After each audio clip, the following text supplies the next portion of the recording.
Today's guest is Jay Dyer. He's an Orthodox Christian, a well-known YouTuber, an author, and a podcaster. Today we discuss his recent interview on the Tucker Carlson podcast, his upbringing and how he found Orthodoxy, his work hosting the Alex Jones Show. We dive into the Bolshevik Revolution and the facts behind the Rothschild banking family, America's ties to Israel, and more. Today's guest, Jay Dyer.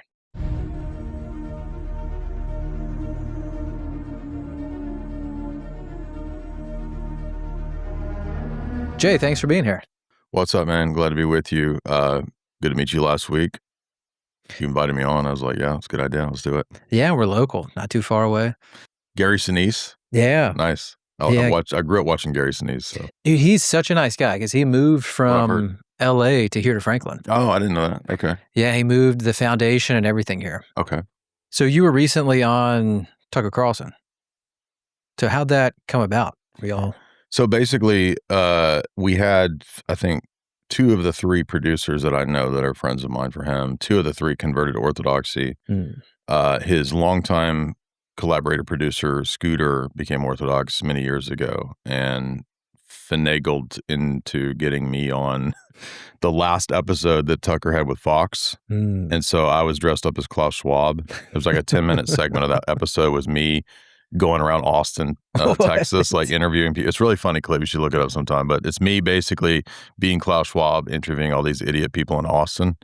It was fun. This is while he was still on Fox. Yeah, it was the last episode of Fox before the episode he got fired. I always joke that I got him fired for being Klaus Schwab on the show, but I think it was a bunch of other stuff. But so I kind of been lobbying for a while to get on through Carter and some of the other producers and whatnot, but it just took a long time. So I kept pushing and kept saying, hey, this season suggest me, get me on or whatever. But I think it also helped that, Tucker just had Father Stephen DeYoung on, had Father Josiah Trenum on, and even other people in the past have kind of brought up, issues relating to Orthodoxy in the Ukraine. They had the lawyer on. So I think Tucker is hip to some of those topics. So I think all of those things came together and it eventually coalesced, but mainly because of, Scooter and people to being Orthodox. Do you think Tucker is looking into Orthodoxy? I would say he's open. I don't know how actively he's looking into it in the sense of like inquiring or anything like that, but I know that we had the interview, and then after the interview, you basically hang out with him that afternoon. Most of his questions for the next hour were about Orthodox stuff. So he just continued on the interview, basically. Oh, man. And asked about Sola Scriptura, icons. Those were huge issues for him. So, yeah, we continued talking about that. But he was pretty honest, too, that those things are still things he grapples with. He's not, he says, I don't have like arguments against those things, but I'm not ready even to grapple with it yet. So I think he's at a stage, or hopefully we could pray for him. But I remember being at that stage, too, when I was a young guy. I was like, coming out of Protestantism, and I was weirded out by like relics and stuff like that. So I think that's where he is. Yeah, because he's Episcopalian or something. He was, he's been Episcopal. His whole family is. Okay. He was raised in that, I think. And he was just basically like, they're so fake and gay. Literally, he's like, yeah, they're fake and gay. Yeah, we were talking about it earlier. I'm like, man, he's so intelligent. It's like hard to see how he was with that for so long. I think he's expressed, I think when he gave that famous CPAC talk, like he's like, I didn't really take my upbringing that seriously until I started noticing that you can see there's obviously in the spiritual, like the cultural aspect of the spiritual warfare demonstrates obviously good and evil. And he's like, so that got him questioning and looking into, the reality of those things. And I think he also expressed, his own personal experiences with the demonic that he told Father Hears about. Which they might still make that documentary. People like Neil are planning on still putting out that documentary. But I think he got more serious about it after all the chaos of, from 2016 to COOF, right? Like that caused a lot of people, I think, to start questioning. Nice. Yeah, I'm praying for him. I hope he does, because it seems like a lot of these people in the media space it was mainly like Protestant pastors the past few years. Then it was like some Catholic priests, and now finally you're starting to see Orthodox. So you grew up in Tennessee? Yeah, I'm from Tennessee, but my dad was in the Navy, so I grew up most of my youth in San Diego, and then we ended up moving back when I was like 11 or 12. How nice. Did you do a full career in the Navy? He did 4 years enlisted, 2 years reserve, so about 6 years. Nice. Yeah. And he was just like a tech on what I call it looks like R2D2. It's this little gun. It's called the Sea Whiz. Yeah. It shoots like a million bullets a second. So it's like $10 million for every probably few seconds. Yeah, exactly. But so he basically just I told you guys this story, but he basically just sat down in like the hull or whatever and just pushed the button and it would go, And they only used it one time in the Persian Gulf conflict when they sunk, an Iranian tanker back under Reagan. So, and so you grew up partly in San Diego? Yeah. So basically most of my elementary, middle school time was San Diego. Okay. And then afterward, y'all moved back to Tennessee? And then we moved back to Tennessee and I was raised Baptist, just like conservative GOP Baptist. We were halfway serious about it. We would go semi-regularly. But I didn't really take religion that seriously until my senior year of high school. I was a big party dude and wild guy, and then got invited to Bible study, stuff like that. So I got into evangelical, home church type stuff for a while. And then I started asking questions like, well, what's the history of the church? Where does the Bible come from? That kind of stuff. And that kind of led me down a long up and down journey between, I was Catholic for a while, about 8 or 9 years, going into the Latin Mass. And then eventually there was problems with Vatican II. Long story short, that led me eventually to Orthodoxy. Okay. Do you have any brothers or sisters? I have a full blood brother. I have 2 stepbrothers, and then I have another half brother. All right, so growing up, were they interested in the same like media, film, like all this stuff as you? Nobody in my family was really interested in that. I mean, my mom was a little bit into that stuff. She was a librarian and a editor. So she was an editor for a large scientific publication for many years. Okay. So she did an English degree. So she was always kind of right-brained into the arts, that kind of stuff. But most of my family, whether it's my dad or anybody else, they're all like hunting, fishing guides. They're all military guys. They're all like my uncle was a famous, well, not famous unless it's publicly known, but he was the first guy to intercept an ICBM launch. Oh, shit. So they would fly him out of Turkey over Soviet areas, and he would translate in his it was disguised as a commercial jet, but it was an Air Force intelligence jet or commercial liner that was flying over Soviet areas, and he picked up the first ICBM launch by the Russians. Oh, shit. Yeah, and so he sent that in and whatnot. It was like a test launch that they were doing? I think so. Okay. Yeah. And my family didn't tell me that until I was like 32. So they waited and he'd been dead since the 90s. Like my uncle died in like 97 or 6, something like that. Were they not supposed to talk about it or something? I think so, but I'm not sure. But he was offered a big Pentagon job, and he turned it down when he left the military because all he wanted to do was hunt fish. So he didn't really care about any of that kind of stuff. So anyway, I grew up around that, but I never got into that. I was always just into the arts. I'm into movies. I'm into, comedy. I'm into literature, philosophy, history, all that kind of stuff. So I'm definitely a black sheep.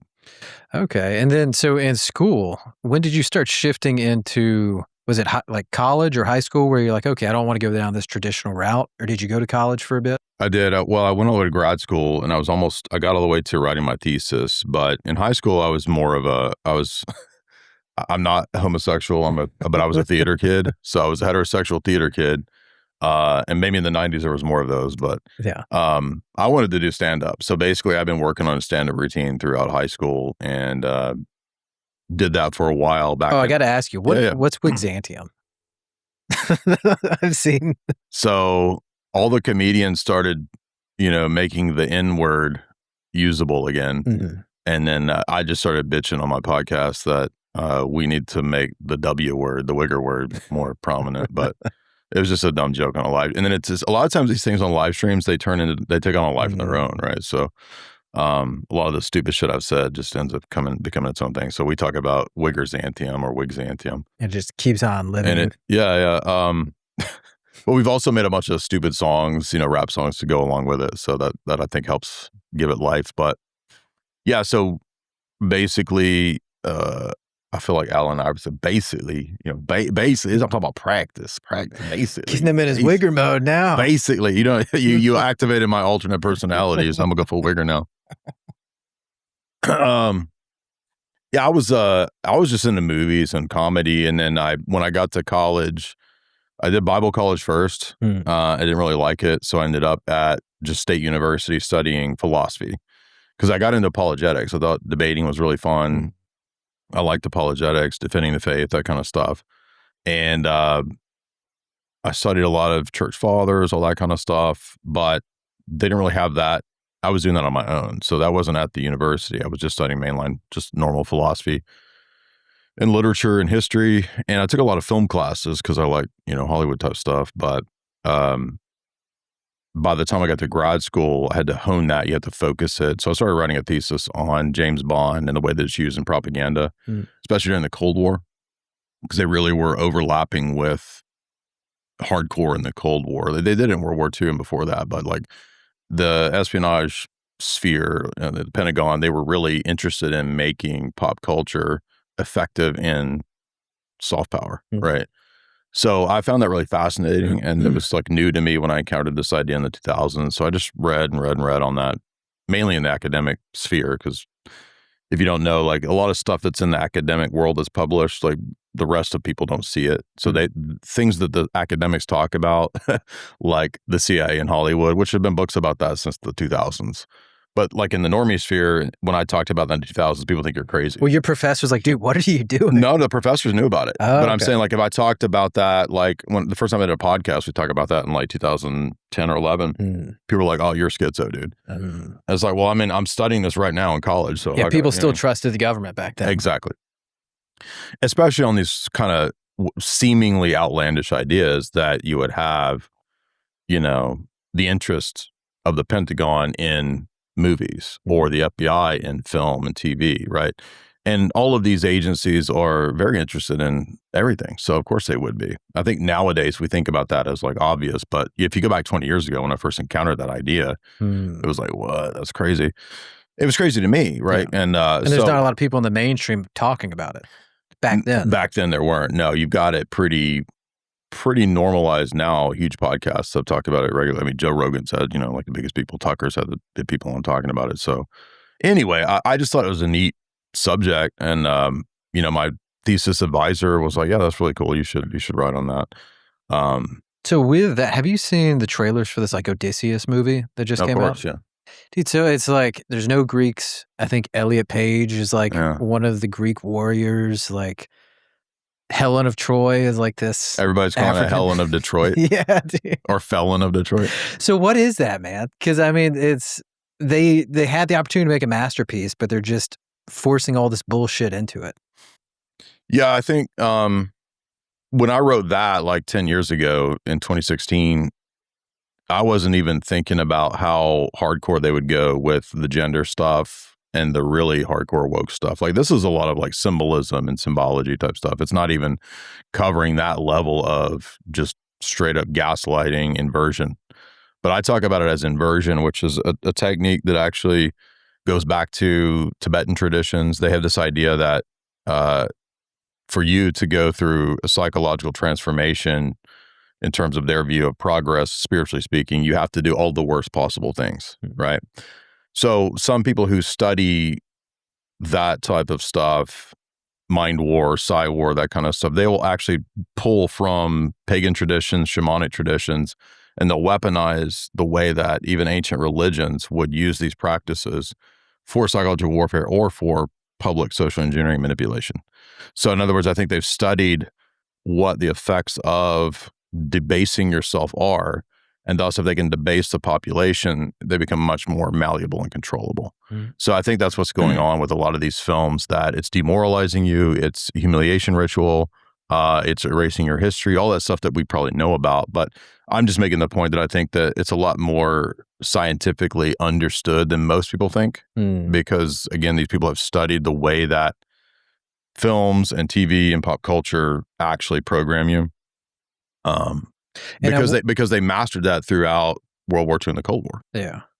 Well, I wonder if, because I feel like back in the day, before streaming, movies at least had to be decent Yeah. because they needed to make money. Right. And now things go almost right to streaming. So I wonder if now even the incentive to make money off the movie isn't there. It's not even there. So then they can just push whatever they want. Whatever they want. Yeah. And there's all kinds of weird like scandal or like scams that they do too, to where, for example, a lot of people don't know that films can be done just to hide money. They're not even to make a movie. It's actually just a tax loophole, or it's a money laundering operation under the cover of making a film.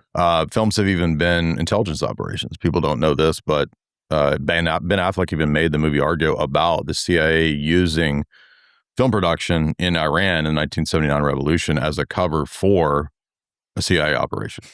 So they'll even put it in the movies that that's what they've done. That's it really happened. And people watch it, they're like, okay, cool. And they go home watch Fox News, CNN. It's like, yeah, right. Basically, you're watching Hollywood when you're watching that too. So, yeah, all that kind of stuff was really just fascinating to me. And I think that you're hitting the nail on the head with how far it's progressed beyond the propaganda of the Cold War, which was fairly innocuous with like, James Bond. And for example, Bond was some of the first films to use product placement. So they figured out they could sell, martinis or watches, with James Bond, promoting it in the film. But it's a lot deeper than that. With nowadays, it's like no full on attack against, your biology, your progeny, programming them with like the worst possible messages. So I think they take the classics of Western civilization, not just the Odyssey, but they try to do this with the Bible. They try to do it with Christ. They try to do it with Shakespeare. They were replacing, all the Shakespeare people with like black dudes and sisters, like 10 years ago. Yeah, they used to be like in the plays. And yeah, stuff, like Shakespeare in the Park. They would do like, ghetto version of Shakespeare in the Park. But and so remember when they did that Hamilton. There was that Hamilton play that was really popular like 8 or 10 years ago, and that was like all ghettofied or whatever. Yeah, there's rap. Yeah, something like that. And then of course, Amazon with The Hobbit and whatever their Lord of the Rings series was. You got all these black hobbits. It's like, I'm pretty sure there weren't black hobbits in Lord of the Rings, but I think that's to demoralize. It's to erase history. It's Maoist, because Mao's, one of his projects was to erase all the past and just start brand new. So I think they really think that they can tell you that you have no history, erase your history, and thus make you into what they want you to be. So that's a big part of it. Yeah, and I loved good movies, but I feel like especially the past like 5-6 years, as I've tried to become more aware of this, I'll turn something on the first few seconds. Okay, no, like it's ruined almost everything. Yeah, can't watch it. A lot of series too, they'll have like a really good hook with the first season, and then the second season, suddenly everybody's gay as hell. Yeah, I'm like, dude, what? All the characters suddenly become gay. They're all like, is what? But it's like all this time I invested and now I have to. Yeah. So again, that's all by design. And again, I think you're absolutely right. We saw in the past with some of the big scandals with like Bud Light and Gillette, like it wasn't even about the money, because they would just keep doing the same stuff, even though they're massively losing revenue. So there's an agenda, is what I'm trying to say. And we saw this agenda, by the way, with 2020 to 2023 or whatever, right? Like, why do all the corporations in the world, many of the governments in the world, all have the same policy? Yeah, like in lockstep, unison. In lockstep, right. So that shows you that like there is some higher level coordination that is pushing these things. And I'm just trying to say, like, the same level of people pushing the coordination during that COOF, the same people that have been pushing coordination through this kind of stuff. And so do you feel like as like, say, like America gets further away from like Christianity, this is just going to increase? Absolutely. Because this wasn't happening maybe to this degree in like the 50s and the 60s. Yeah. So we shot 8 episodes. We were in Nashville this weekend for the 8th episode yesterday on this whole idea of what is America. And so the idea is it Christian? Is it liberalism? Is it classical liberalism? What does it mean to be an Enlightenment experiment? And the thesis basically of the whole show that we're doing with Pavel Shalin, who's the Russian Pajot, he's got a huge Russian audience on YouTube. The whole thesis of the show is basically that my argument is that America was probably half Christian. So in the sense that, yeah, you have some of the principles of the founding fathers and our founding documents being, Mosaic law, Christian Commonwealth, English law, Roman law, canon law, all of those things do have an influence. But you also have this counter influence from the Enlightenment, from John Locke, and even you could say even an esoteric Hermetic side of Freemasonic influence on the founding documents, which is itself antithetical to Christianity. So I think within the American ethos, you've kind of had these two strands from the very beginning, and America was either going to go more in a Christian direction or more in a pagan atheist direction.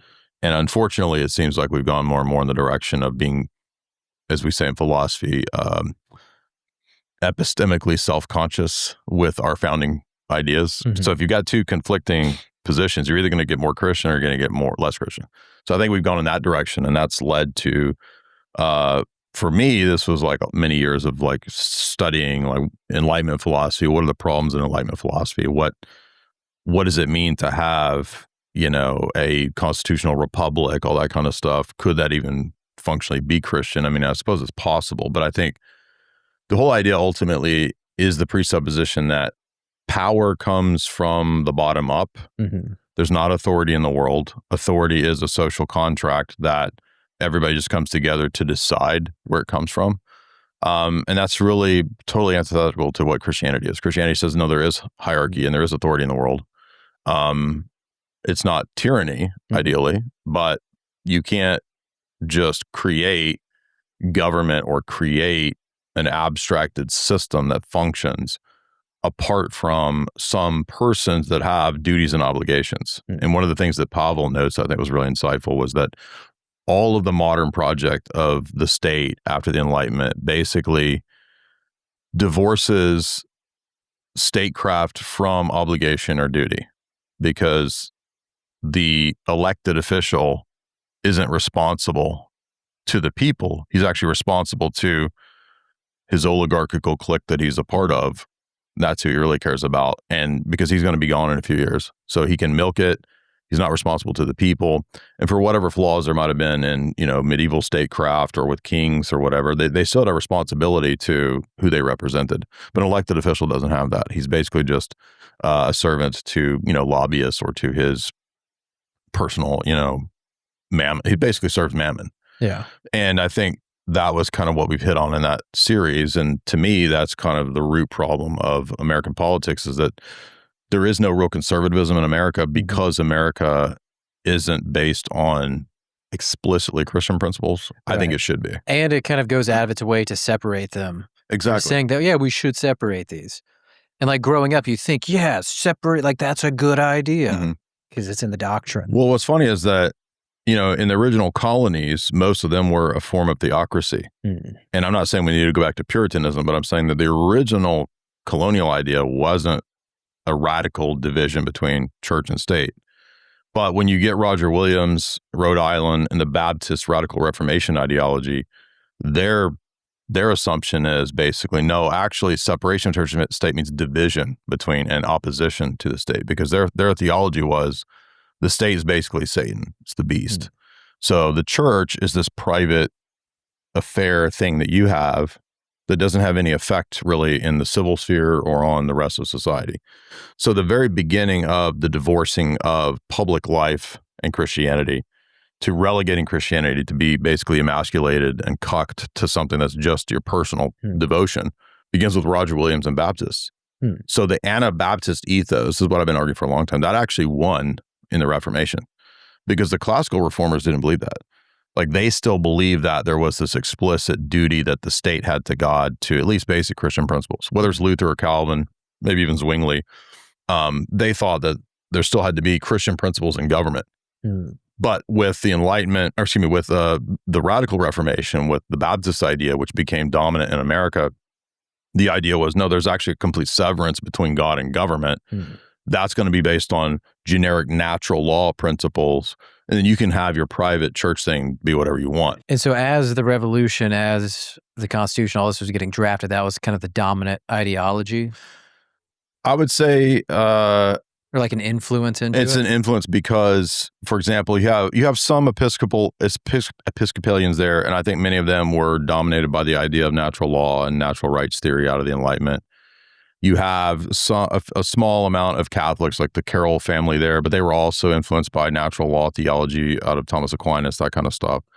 I doubt any of them. Maybe a couple of them have maybe a more explicitly a Christian idea of what government should be, but it's still within the framework of Protestantism. So it's not going to be very effective in my view, because it's like Doug Wilson today. You know, if you say, oh, I want Christian nationalism, it's like, well, how do you have that without a church? Because there is no shared Christianity that's lowest common denominator. For example, when Doug Wilson explained like what his principle was about public processions with icons, he's like, no, that would be illegal. So it's going to ban Orthodox Christianity, right? It's going to ban Catholicism right there. So Christian nationalism in a lowest common denominator aspect, which is unfortunately some of the ideas of what the founding fathers probably had in mind, is just not workable. It's not tenable. That's why they thought, many of them at the time of the founding of America, why don't we have it based on liberal Enlightenment principles of generic theism? That way we won't have religious squabbles. We'll all agree to, you know, social contract of lowest common denominator, basic principles of religious freedom, freedom of commerce, freedom of speech, etc. And I think we're seeing now the fruits of how that's actually untenable, because it's all based on the idea that there's neutrality, that we all have the same idea of a generic God or generic freedoms, generic principles, but you can't have those things without some worldview to ground them. And that's kind of what I've been hitting at for a long time. Anyway, but back to the founding fathers, there's also this radical strain amongst them, like Ben Franklin, who was... Some of them were Freemasons, right? Well, that's what I'm saying. So you've got the Enlightenment Freemasonic circles, you've got some of the sort of Episcopal, Anglican, and a little bit of Catholic circles within these people. But there's also the satanic component, which is like Ben Franklin, who was a member of the Hellfire Club. I mean, dude was like banging gilfs all the time, openly. So what's the Hellfire Club? Is that like a... That was a radical, hedonistic secret society set up in England that included some satanic nobles. It's unclear exactly how serious they were about their Satanism, or whether they were just sort of like, yeah, whatever, Satan just represents a pleasure principle. But they might have actually been serious Satanists. I don't know. But they would dress up like nuns and monks and just have orgies in caves. So look up the Hellfire Society. It's very, very well known. It's very famous. Hellfire Club in England. And so Franklin was a huge member of this. And he was also running with the radical French revolutionary characters who were the Jacobins. The Jacobins were the most radical French revolutionary. They were communists. Oh, shit. So in the French Revolution, which precedes ours, kind of helps ours, you have a left wing and a right wing. And if you study the French Revolution, I learned this in my grad classes by a dude. Yeah, that's Hellfire Club. Go back to the text. Hellfire Club was a term used to describe several exclusive clubs for high society rakes established in Great Britain and Ireland. Oh, that's great. They've been doing Jeffrey Epstein shit since. Yeah, exactly. And they would meet in like catacombs and do all kinds of crazy orgies and stuff. And Ben Franklin was a big proponent of it. And they influenced one of the later used by Aleister Crowley. One of the abbeys was Abbey Thelaine of Rabelais, and that was what influenced Crowley. But I think Francis Dashwood was the first kind of creator of this club. Yeah, because I've heard like Ben Franklin was like always like in Europe just banging prostitutes and whatever. And grandmas. I never heard the same. No, well, this is what. So he was not just doing that. He was also hanging out with the Grand Orient Masonic Lodge of France, which was the most radical socialist. Now, I know he's not a socialist, but I'm saying that was the circles he was running in, and both he and Jefferson were very influenced by the extreme communist revolutionaries of France. And so, for example, a lot of people haven't read, there's an essay we had to read in grad school by Thomas Jefferson. He has an essay that's lesser known about the need for bloody revolution every generation or two. So, I mean, he's pretty much a Jacobin. And I mean, you know about his Bible, right? The Jefferson Bible. I've heard of it. Yeah, so he edited the Bible down to no miracles. Yeah. He was a big fan of the Quran too. So Jefferson was like terrible. Interesting. Yeah. And so I guess to break it down for people that aren't familiar, myself included, so what are Freemasons? Like if we're looking at that time period, what are Masons, Masonic temples? They believe, what is this? So basically, if you go back to the Middle Ages, this was an innocuous thing that was just a guild of people who had trade secrets. So if you knew how as an artisan to build architecture or to do high level architecture, build buildings and cathedrals, That's a trade secret. You don't want everybody knowing that. So they would have guilds in the Middle Ages that just passed on these secrets to apprentices that they would train in the craft. None of that was esoteric or secret society stuff. It was just a trade guild, an artisan guild.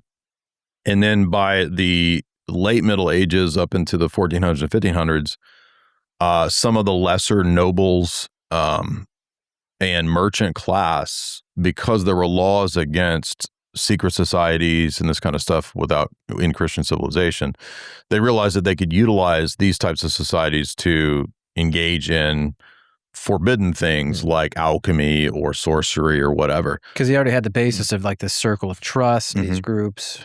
So these are basically at that time groups that were considered illegal from a political standpoint, because a lot of secret societies, or even the Middle Ages groups that were heterodox, like the Cathars, they were illegal not just because the magistrates were dogmatic and mean or whatever, but because they understood the Middle Ages that heresies like Catharism or Gnosticism were also socially revolutionary movements. So they could upend all of society. And the Cathars are a great example of that, because they actually took over like 5 castles in France. So you have this weird Gnostic sect that, because of the corruption in the papal church in France, they got so popular that they actually had like strongholds. They had 5 castles in France. Yeah. And like looking at each other like, dude, I didn't think we'd get this far. I didn't think we'd get this far, but like, we own this shit, right? We running this shit. So, and there's a great book on that by a great scholar, church historian. It's called Medieval Heresy by Malcolm Lambert. And he traces all these medieval movements and how they actually become the predecessors to the Enlightenment, Reformation, Revolution era Masonic tradition. So you get these Gnostic sects, they become an influence on the undercurrent groups, some of which are Kabbalistic, because also, Judaism is limited in terms of Christian states in the Middle Ages. So there's also an influence from Kabbalah in a lot of these Hermetic groups. And so what Freemasonry is, long story short, it begins to attract some of the nobility and the merchant class who are not happy with limitations that the monarchy and the church, the throne and altar, had against some of these esoteric societies and practices. So they began to formulate revolutionary movements within these lodges, because that was a perfect place to do it. Yeah, it was a cover. Exactly. So. And this is in like the Middle Ages. The Hermetic stuff's going on in the Middle Ages, and you have certain figures that are really influential in this sphere. People like Giordano Bruno, who's an esoteric guy, and he's like one of the first people to say the universe is infinite. So he's sort of a pantheist. But none of these people are explicit, and I think he gets condemned as a heretic. But that's why these movements are underground, because there's still social influence of Christianity to push these things down. But by the 1500s, you start to get what's called speculative Freemasonry. So a lot of these lodges have now been turned into esoteric societies, not groups that build cathedrals. So it eventually, and some of this is still not even known, because there's not a lot of written history from this time period. I think one of the first Masonic documents in terms of speculative Freemasonry is pretty late. I want to say it's like 1600s even. So by the late 1500s, 1600s, you start to see in Europe these speculative Masonic lodges popping up. And then in 1717, the Grand Lodge of England is formally chartered based on an earlier Masonic constitution from a lodge. So what we know of as today's global Freemasonry, for the most part, comes from like that 1700s English lodge. Now, my view of this, and this is not just my theory, but a lot of historians, mainline, not conspiracy people, but mainline historians, they argue that really the Freemasonic lodges, not just in Europe, but throughout the world, were basically just the intelligence network for the British Empire. So it's really bound up with the extent of the British Empire, and they become very useful tools for not just correspondence and clandestine operations, but also to foment revolutions. It's its own power arm in this, like, and it's international, right? And at the same time as well, you have the rise, as we just covered in the Rothschilds biography. Like the Rothschilds are coming to power in the 1700s, 1800s. And that was like because of Napoleon and like the Battle of Waterloo, and like they shorted the Bank of England. Exactly. And by the mid-1850s, they were already pretty much the backers of the British gold reserves and the British Bank of England. So you could argue that essentially the British Empire is kind of like a Rothschild thing by the 1850s, by the late 1800s. So in other words, that's kind of what's, in my view, in the background of the Masonic lodges, the Masonic world operation. There are some splits amongst different Masonic groups, but that's really irrelevant because their whole ethos becomes essentially revolutionary operations to overthrow throne and altar. So you want a throne being monarchy, altar being the church. They even have within their, Royal Arch degree, one of their degrees is to decapitate and destroy the king and the altar. So king and bishop. Yeah, because they want to be governed by reason. Because they deify reason. I've seen, and that's kind of what my idea was. I knew it started as kind of this like sharing trade, like secrets, but then over a few hundred years, it's morphed into just this society, this fraternal thing. And so do they believe in God or mathematics? Or like, what do they believe in? So I think there's these teachings that are kind of taught to the lower levels that lure people in, that, oh, you're going to get these esoteric secrets and we're going to, make good men better. We're going to perfect the world, all these kinds of platitudes. But what it really is at the top, in my view, is it's just a means of secret governance. And it's teaching people kind of not classical statecraft, but like oligarchical shadow statecraft. So it's basically teaching people how to rule in a deceptive, cunning way, rather than just having overt, kings and queens. So it's a revolutionary, synarchical or syndical type of governance structure.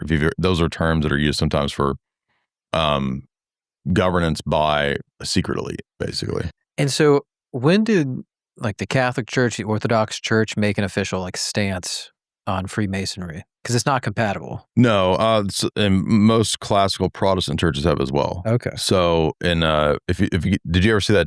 I did a debate with two Freemasons. Have you seen that? I've seen clips of it. Yeah, you guys should watch that because most of these topics come up in that 2-hour debate, 3-hour debate, whatever it was. But the first Roman Catholic condemnation of Freemasonry is in, I want to say, the early 1700s. And it's one of the Pope Gregory's. It's either Pope Clement, or I think Pope Clement, and then there's a later condemnation of Pope Gregory. Eventually, the Roman Catholic Church, up until Vatican II, has like 10 condemnations of Freemasonry. So the Orthodox Church, many different patriarchates have condemned it. It's incompatible, obviously, with both forms of Christianity, precisely because the deity of Masonry, if you could even call it that, is essentially a great architect. And so an architect works with pre-existing matter. He's not a creator. So it's fundamentally a denial of creation ex nihilo. The papal documents call it organized naturalism because it's basically anti-supernatural. So it's kind of an atheistic Platonism is what I would say. And they even at times say like the real principle of Freemasonry is Lucifer. Now they see it as a symbolic figure, so they're not like actually trying to invoke Lucifer, but that's why it would be called atheistic, is because there's no divine supernatural origin to these things. There's no authority in church or state. That's why it's perfectly amenable to the Enlightenment idea that power comes from the bottom up. We create power, and thus we can also remove power. I know I had my only interaction with Freemasonry is when I was in the Navy. Have you heard of the Filipino Mafia? So in the Navy, there's the Filipino Mafia. And the idea is like, that's its own power structure. The Filipinos stick together. You get in with the Filipinos. So when I first joined, I was out on Camp Pendleton. And I heard that and I was like, okay, I got in tight with the Filipinos. And so they it was a real thing. They helped me fast track my career. Like, hey, do this. We're going to put you into this board. Like, it was just a focused mentorship. Okay. Right. And then you go to these boards and your Filipino chief knows these other Filipino guys on the board. Anyways, one of those was a Freemason. And it was 2 or 3 years. And I never went. He was like, hey man, you should like, come check out our lodge. It's like a good brotherhood. You can make good connections, network, blah, blah, blah. Yeah. But I was just always busy goofing off or drinking. Yeah, I think at the lower levels of like when they're recruiting just, dudes, or like, my granddad was a local Freemason dude at his lodge back in the day. I don't think that it's explicitly, eyes wide shut orgy type stuff. But once you get to a certain level. Yeah, so what they're doing is they're essentially feeling people out, and then there's a recruitment structure, but really nobody's going to be recruited up into that, higher level unless they're probably pretty prominent people.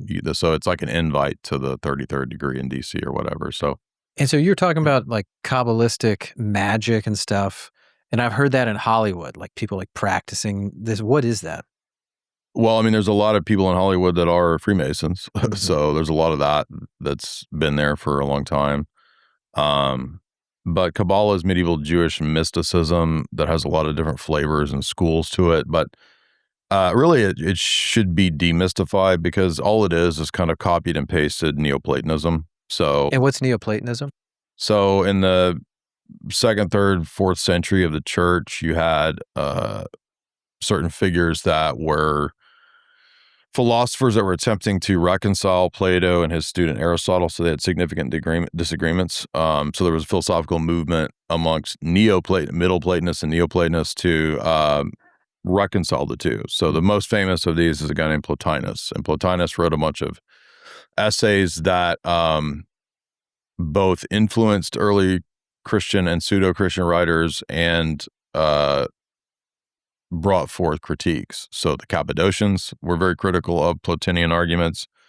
Plotinus was very influential on St. Augustine. For example, a lot of Augustine's defenses of Filioque on the Trinity are just copied and pasted from Plotinus's Aeneads. So very influential school of philosophy in the early era of Christianity.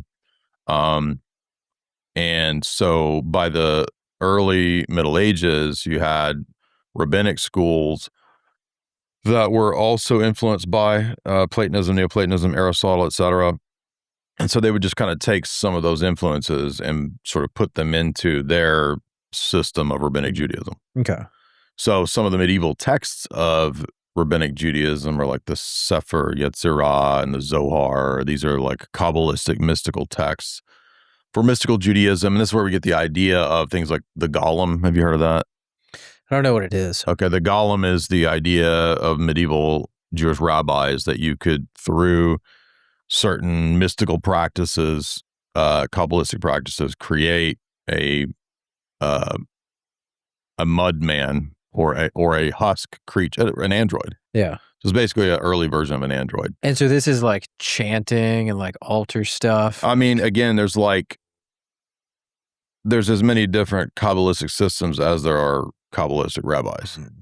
And by the Renaissance period, you even get the rise of Christian Kabbalists. Johann Reuchlin, a lot of these figures out of the Renaissance are very influenced by these mystical practices. There's a lot of this going on in Spain. Isaac Casaubon was a famous Kabbalistic rabbi. And so do you feel like this Kabbalistic magic works? I mean, not or like, why do people still do it? Like, why is it? I mean, not in the sense that demonic entities can give anybody that taps into that domain the impression that it works, but they're really just being deluded. So they're opening the doors to demonic influence, which is giving them the delusion that they have these powers. I see. So in a sense, like there might be certain things that demonic powers would do for a person, but it's not the person who's controlling the demonic power. The demonic power, you know what I'm saying? Because there's all of those stories, like people selling their souls for like Hollywood or music or like these societies. I think that what that means is not like you brought into a room and you sign a contract in blood, but like you're signing on to a power structure that's going to own you. So think about it like you mentioned the mafia. Well, there's those same types of mafias, not Filipino mafia, but the same types of mafias that exist in entertainment. And so basically the way that if a person is being brought into the mafia, they have to make their bones, which is you have to kill somebody or do something so that we know you're with us and we have dirt on you. we know you're not going to screw us over because we know that dude you killed. Mm-hmm. So that's making your bones and showing your loyalty to the organization. I think that in entertainment, it's really no different. Yeah. Because it's a lot of organized crime and, various Middle Eastern mafias involved in entertainment, right? Yeah. Qataris, all those Qataris that are running all of Hollywood and the music industry. So you have to make your bones and you have to show allegiance. And did you ever watch The Sopranos? Of course. I did a whole podcast on it. Oh, you did? Yeah. So you should watch it. I will. I never watched them until the beginning of this year. I had ACL surgery to repair it, so I was in a recliner. You were stuck. Yeah. And I'm like trying to find shit to watch. I'm like, well, I've never watched The Sopranos. That's a good one, yeah. And so I would watch like 10 hours of Sopranos. We did the same thing. My wife and I, we would like binge like for one day, the whole day, and then the next day we did like a season. Oh, shit. It's nice. It just flows right into it. It was really good, yeah. And I remember I was watching so much. I watched it all maybe a week. My dreams were like Italian accents. Like, gabagool. Yeah. Christopher. Yeah, those are my dreams. Yeah. Yeah, I mean, we did several podcasts, I want to say 4 or 5 years ago. We went on a mafia kick and we did like all the mafia movies. We did Sopranos. What's your favorite mafia movie? I've got chapters on all those things too. So I think Godfather's probably the best. I don't think that's been beat 1 and 2. And I actually like 3 because for those that don't know, like, and I've read The Godfather, like the whole story is based on actual real mob lives kind of melded into one story. So it's a lot of actual gangsters. And if you read The Godfather by Mario Puzo and you pay attention, you can tell, that the singer is Frank Sinatra explicitly. Because he had a lot of mob ties. Exactly. But he also worked for the FBI. He was an informant for the FBI too. So, a lot of those characters kind of come forward. And then if you watch Godfather 2, Haim Solomon is Meyer Lansky. So the Jewish mobster is the actual Jewish mobster, Meyer Lansky. Meyer Lansky is the one that organized the Sicilian mafia for them. Wow. So Lucky Luciano went to Meyer Lansky and was like, we need to figure out how to set our family structure up. And he organized it for him. Wow. Yeah. What do you think about Goodfellas? It's great. And I mean, I know that's based on an actual dude, Henry, whatever his name is. It's just not my favorite gangster movie, but it's fun. I like Casino a lot too. I didn't like Casino in the 90s when it came out because I was like a teenager. I didn't know anything about how this worked. That was kind of boring. But now when I look back, like it's actually a lot more revelatory than even Goodfellas is, because Casino is telling you how they ran Vegas. Yeah. And Bugsy Siegel's kind of the one that had the idea for Vegas. He died before Vegas became Vegas, but and he it's showing you actually this was big right. picture. Exactly. And that's a good way to put Goodfellas too. It's fun, but then Godfather is like, you have to sit down and really pay attention. And it gets more revelatory because by part 3, that's actually getting into the assassination of John Paul I. And that was the P2 Lodge, the Masons in Italy that were used in Operation Gladio. So that's the stay-behind units that NATO set up in case of a Soviet invasion. But it was actually a means by which Kissinger threw mob figures in Italy like Michele Sindona and Licio Gelli. They were actually running Italy. Because didn't the mob have ties to like the Vatican? Like the Vatican was like that's what Gladio is. So the mob ties come through the OSS with Bill Donovan and then Alan Dulles and James East Angleton basically set up the alliance between not just the mafia and the OSS and CIA, but also the Vatican Bank. So it's a secret bank. That's a way to launder money. Do you feel like those ties are still there with the Vatican? Of course. Yeah, that's not going anywhere. I mean, there was Vatican Bank scandals that were all over the news like 3-4 years ago. So nothing has changed. Oh, of course. So speaking of that, Epstein emails, there was an entire Epstein email where he's explaining to Larry Summers how the Vatican Bank works and how it's perfect for money laundering. That's what it exists for. Wow. What was his reasoning? Because it's one of the world's most secretive banks, like the BIS. So and there's no real direct oversight. None at all. And even like mainline books on the history of the Vatican Bank cover that. But they made the deal because at the time of the right after World War II, the Italian Communist Party was actually almost going to win the election. So the bank was going bankrupt. So they went to the CIA. The CIA said, "We will help you with the elections." But you're going to help us out That's where this alliance comes from. And that doesn't make the Soviets good. Yeah. I'm just saying, but it was a point of desperation from the exactly. Vatican. We took advantage. And they had been bankrupted through Rothschild loans in the 1830s, 40s. They've been taking all these Rothschild loans that bankrupted the Papal States by the late 1800s. So they lost all their political power. I think the Vatican is corrupt way before that, but I'm just saying from their vantage point, they lost their political power prior to Vatican I because of these Rothschild loans and the bankrupting of the Papal States, to the point where Pius IX ends up basically just imprisoned in the Vatican and the Masons are outside. He was under house arrest basically. But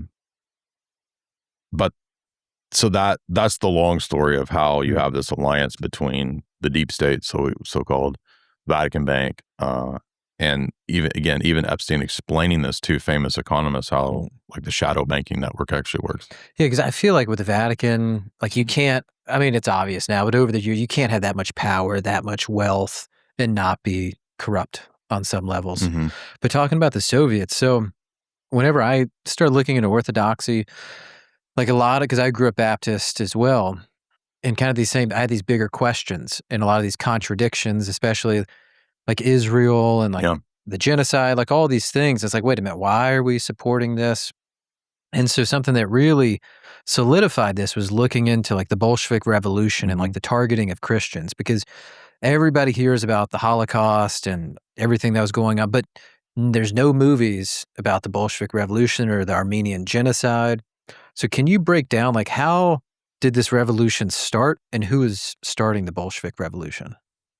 So I agree with Anthony Sutton and many other writers. And even I just came across a couple of weeks ago at the Rothschild's archives, there's a whole section, a whole essay written by a PhD historian on the Rothschild family. I think his name is Hassan, Mehdi Hassan, or not Mehdi, something Hassan, but it's on my Twitter if you want to see it. But he put up loans that were given to the Japanese government in 1904 and 5 by the Rothschilds to overthrow the Tsar. So prior to the Bolshevik Revolution, they were already in 1904 and 5 funding the Japanese to try to overthrow the Tsar. And they loaned 20 million pounds to Japan to help with that war effort. Of course, Russia lost that war. So it was the Rothschilds that were behind and funding that. I did misread in the biography the way it was worded. It sounded like the Rothschilds had also explicitly funded the Bolsheviks, but actually they were funding what's called the Kerensky transitional government. So after the Tsar fell, there was a brief period of the transition government. And were they wanting to overthrow the Tsar to specifically install communism, or what was the game plan? The game plan was they didn't even care about that per se, or, well, you can make an argument that yes, perhaps they ultimately did want that, but whether they did or didn't, they just had a huge hatred for the Tsar because the Tsar didn't allow Judaism to flourish in Russia. So there's an older Khazarian sort of vendetta there. And so they just weren't allowing like... well, there were all over Europe and Russia, everywhere, there was pretty strict laws against what Jews could and couldn't do. Okay. So Jews could only have limited numbers of jobs. Like you couldn't be a lawyer. You couldn't be in the state. And that's why Nathan Rothschild was one of the first Jewish upper House of Lords, because he got the Suez Canal through Disraeli for the Queen. Queen Victoria said no Jew will ever be in the House of Lords, either upper or lower house. And then he broke through. Nathan was like, what if I get you the Suez Canal? And she was like, okay, you can be a lord now. So basically what I'm saying is, like, if you read their biography, it's wild. It's like Game of Thrones level stuff, right? So they were able to not just attain that sort of banking power in all these houses of Europe, or their house all throughout Europe, but the Five Sons. But they also were able to eventually have enough power in the 1800s. They had already been loaning the Tsars money throughout the 1800s. So they had a huge amount of influence even in Russia, because they were the biggest international banking clearinghouse in the world in the 1850s and up. So they set the actual international standard. They had a role in the gold standard, all of that. So they're huge. In fact, and it's not even known what their assets were, because they always kept their assets secret. So people don't understand that, like, banking is also very secret. It's probably more secret than like espionage stuff. And modern espionage comes out of banking. It comes out of networks that they set up. Because you can make it so complicated and so hidden and scattered between families and people. But also modern espionage essentially is created by these banking people. Oh, wow. Interpol comes about from the Rothschilds. They had a huge role in that. Really? Yeah.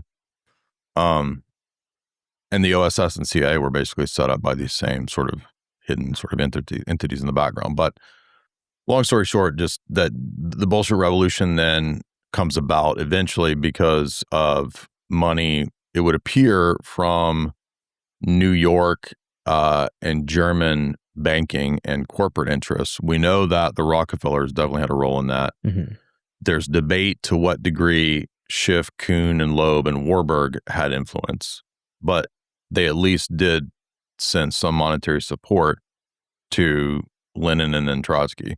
That's Sutton's whole book is about that, Wall Street and the Bolshevik Revolution. So long story short, I think that it's plausible that Schiff, Kuhn, Loeb, Warburg, they talked about, Warburg, for example, in his diaries talks about support for the revolution. Whether that just means vocal support or monetary support, I think it's probably monetary support. And that's not hard to believe, given that 10 years earlier, the Rothschilds had given 20 million pounds to Japan to overthrow the Tsar. Right. That's on record at their archives.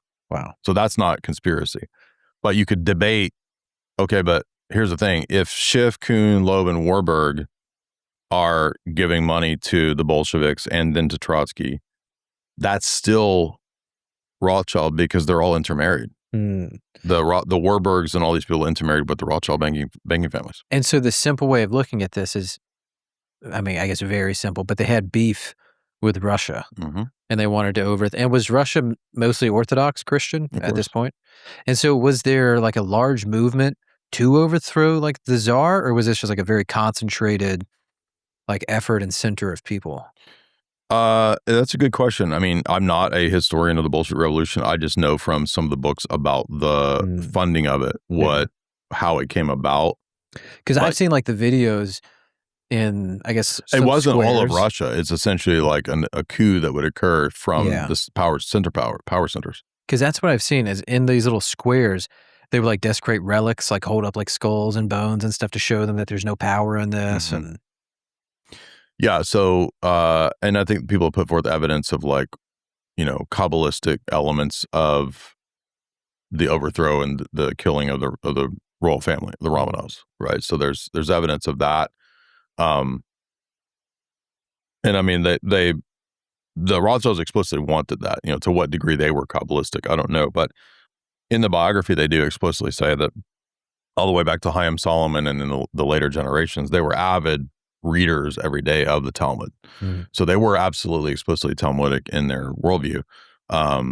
How Kabbalistic they were, I don't know, but you don't have to be a Kabbalist to be evil. I mean, you can just be like, just be an evil dude. Satanically inspired, to kill. But what's actually going on here is that here's to get back to the Enlightenment stuff. One of the big things that they were very heavily promoting throughout Europe through the banking structure was freedom of religion, freedom of press, freedom of worship, because that would allow people in their circles to get into government, to get into power, which they were formerly not allowed to do. And they were very explicit about that in the biography. So beforehand, I mean, these systems, these structures were working, but it was excluding this powerful banking class, this Jewish group.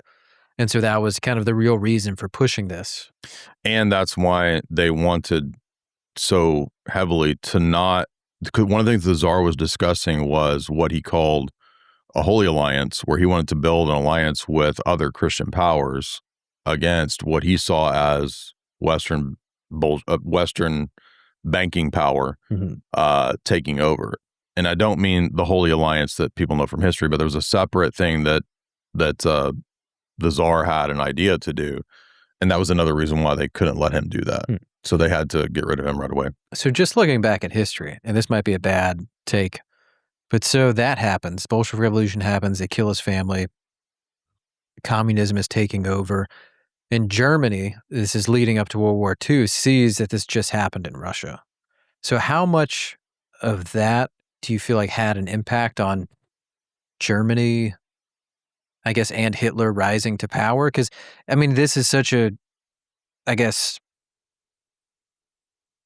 it's a topic that has been really misguided by history books. Yeah. It's like, here's one narrative and this is it. And even like an honest, like, hey, I just want to look into like what was going on. What are the power plays? What really was happening is kind of like disencouraged. Yeah, I mean, you're just supposed to have the boomer Yeah. worldview of like, we're the good guys, everybody else the bad guys of World War II. But it's a lot more complex than that because the British were very double-handed with the way they dealt with Germany. Because they were actually, it's called the dual appeasement strategy. So they were constantly telling Germany in the secret negotiations, this is Quigley covers this in several chapters in Tragedy and Hope, that when you go into Poland or if you go into Czechoslovakia, we won't oppose you. Because it was Belgium, right? Like they went into Belgium and that was the excuse. Poland is the excuse for the war, if I recall, but or maybe it is Belgium. But regardless, like Britain was telling him that in the appeasement strategy that we'll publicly say we don't like you, but you can do it. We won't oppose you. So they were goading him into it, right? And then they continued, both France and Britain continued to give him monetary support. They even told him he could have $1 or $2 billion of Czech gold when he went into Czechoslovakia. Really? Yeah. It's all in Quigley's book. So in other words, what's the name of the book? Tragedy and Hope. Like this is like the foundational text of like the establishment's geopolitics. It's Quigley wrote that. He was Bill Clinton's mentor, Georgetown professor, history of warfare. But he's a big geopolitical guy, member of the Council of Foreign Relations. So the book is written from the vantage point of CFR archives. So it's an establishment book. It's not a conspiracy book, is what I'm trying to say. But he talks about how Britain was basically double dealing, and that's because they wanted the war, is what I'm trying to say. So I don't believe that. So there's layers, obviously, of this. Like the boomer narrative is false. And yeah, I'm sure that many of the people amongst, Tiny Mustache Man's coterie generally didn't like Bolsheviks and that kind of stuff, and they warned about it. But the problem is that I also think that they had significant industrial and banking backing to come to power because they went to World War II. And had you not had Tiny Mustache Man and his battle, and do you know about the Havar Agreement? Again, I can't recall. I've heard That's of it. the agreement between the Nazis and the Zionists to help Jews go back to the Holy Land. Because didn't Hitler initially want them to go back? That's the Havar Agreement. Okay. But then like Egypt, these other people were like, no, we don't want them there. But it was the Rothschilds that had made that decision in the 1890s that they wanted a Jewish homeland in Palestine. Okay. And that was their first like, okay, let's just send them there. Well, to be precise, the Rothschilds wanted a Jewish pilgrimage site in the 1860s. They talked about that in the homeland. Moses Hess in Roman Jerusalem written in 1862, I think, back at that time. He was saying, I'm already talking to the Rothschilds, and we want to have a homeland in Palestine. It's called the Palestine Project. So by the Balfour Declaration, there's still only like tricklings of Jewish population into the Holy Land.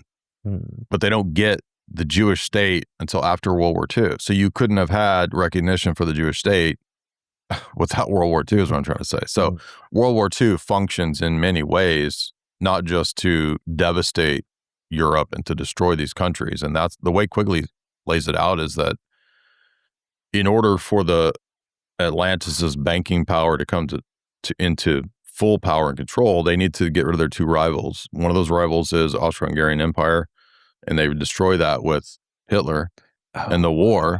And then they need to get rid of Russia, which is the other challenger. I didn't even think about this big picture. That's what Quigley's book is about. Oh, wow. So the two world wars, according to Quigley's analysis, they destroyed the European powers. It destroys and Russia. Yeah. So the Bolsheviks and then Stalin, the Cold War, essentially destroys Russia. Wow. And then the banking interests get what they want. They win. Wow. So the whole thesis of the book is the two world wars of the 20th century are the tragedy. The hope is democratic liberal capitalism winning the whole world for the Atlantis' power block. Damn. That makes way more sense than good guy, bad guy. We had to stop them.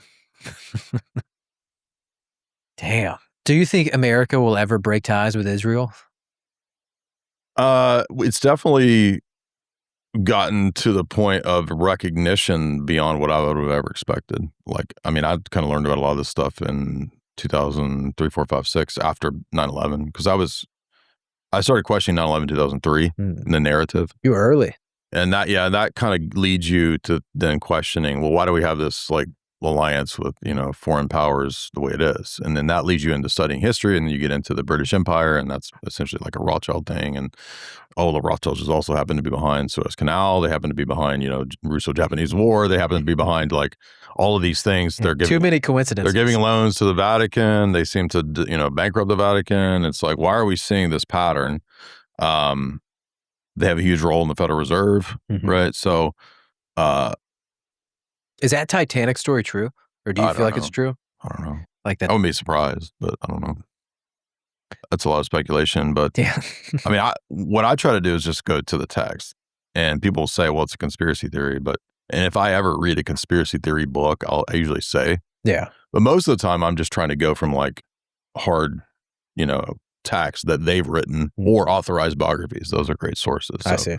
So I try to avoid conspiracy books just because people hand wave it right away. But I mean, if I'm going to the author or approved biographies of the Rothschilds or the Rockefellers, like they're saying it themselves. Yeah, exactly. Okay. Or bragging about it. Yeah. They love to brag about like the Waterloo story. And then if you read the Epstein emails with Ariane de Rothschild, he's saying it's the same thing. That's so crazy. That like the shit they were just sending to each other in emails. He's like, we can profit from the conflict over here. Just move the money. That's exactly what the biography said they were doing in the 1800s.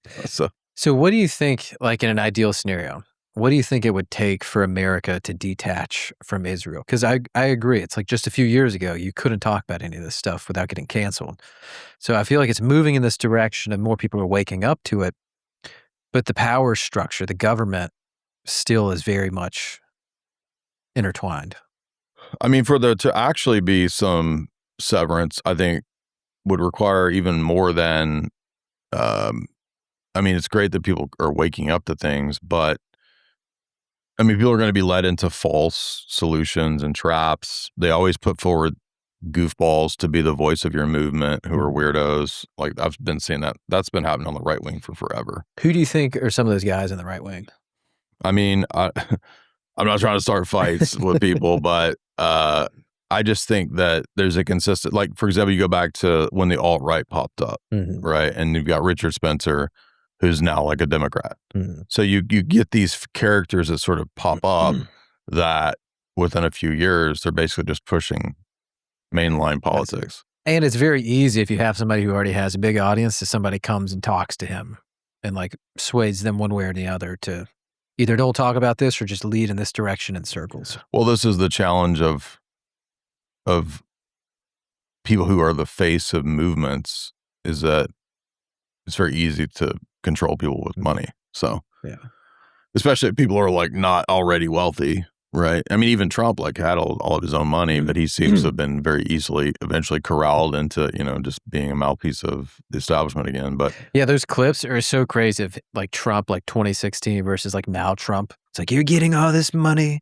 I don't need their money. And then he's like, we love Israel's money. But I was told by somebody that even in the one of the reasons that the 2016 Trump, staff was so bad was that he actually did agree to take Republican Party money. Oh. And then the deal was, okay, then you're going to have John Bolton and all these people on your. That's why he did it. Yeah. So, and again, money ended up being the thing that was like the death knell of the 2016 Trump administration. But anyway, I mean, I don't know. I mean, I think to really have change, it requires more than just knowing about conspiracies. Like so many of these, like great, like Michael Knowles or Matt Walsh, like these characters are still pushing that there's no conspiracies. There's there's nothing deeper than Joe Biden's an idiot. Like, when are we going to get this? It's and they're still talking about bathrooms and just clip reactions of dumb shit. And they're not.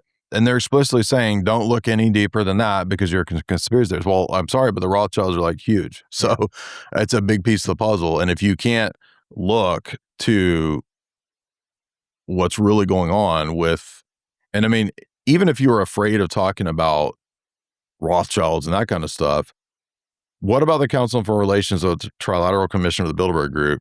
Like they have a huge role in politics. They're above elected officials, but you'll never get a Matt Walsh or a Michael Knowles to talk about that kind of stuff. No. And it's obvious that stuff exists. So, well, how come you don't talk about it? And I feel like it's harder with like these major events popping off, whether that's Gaza, like these things are very obvious. And then you see they're just ignoring it. They ignore it. Mm-hmm. And it's like, dude, this is like a huge story. And you're talking about like bathroom clip reactions. Like, what are we doing? Mm-hmm.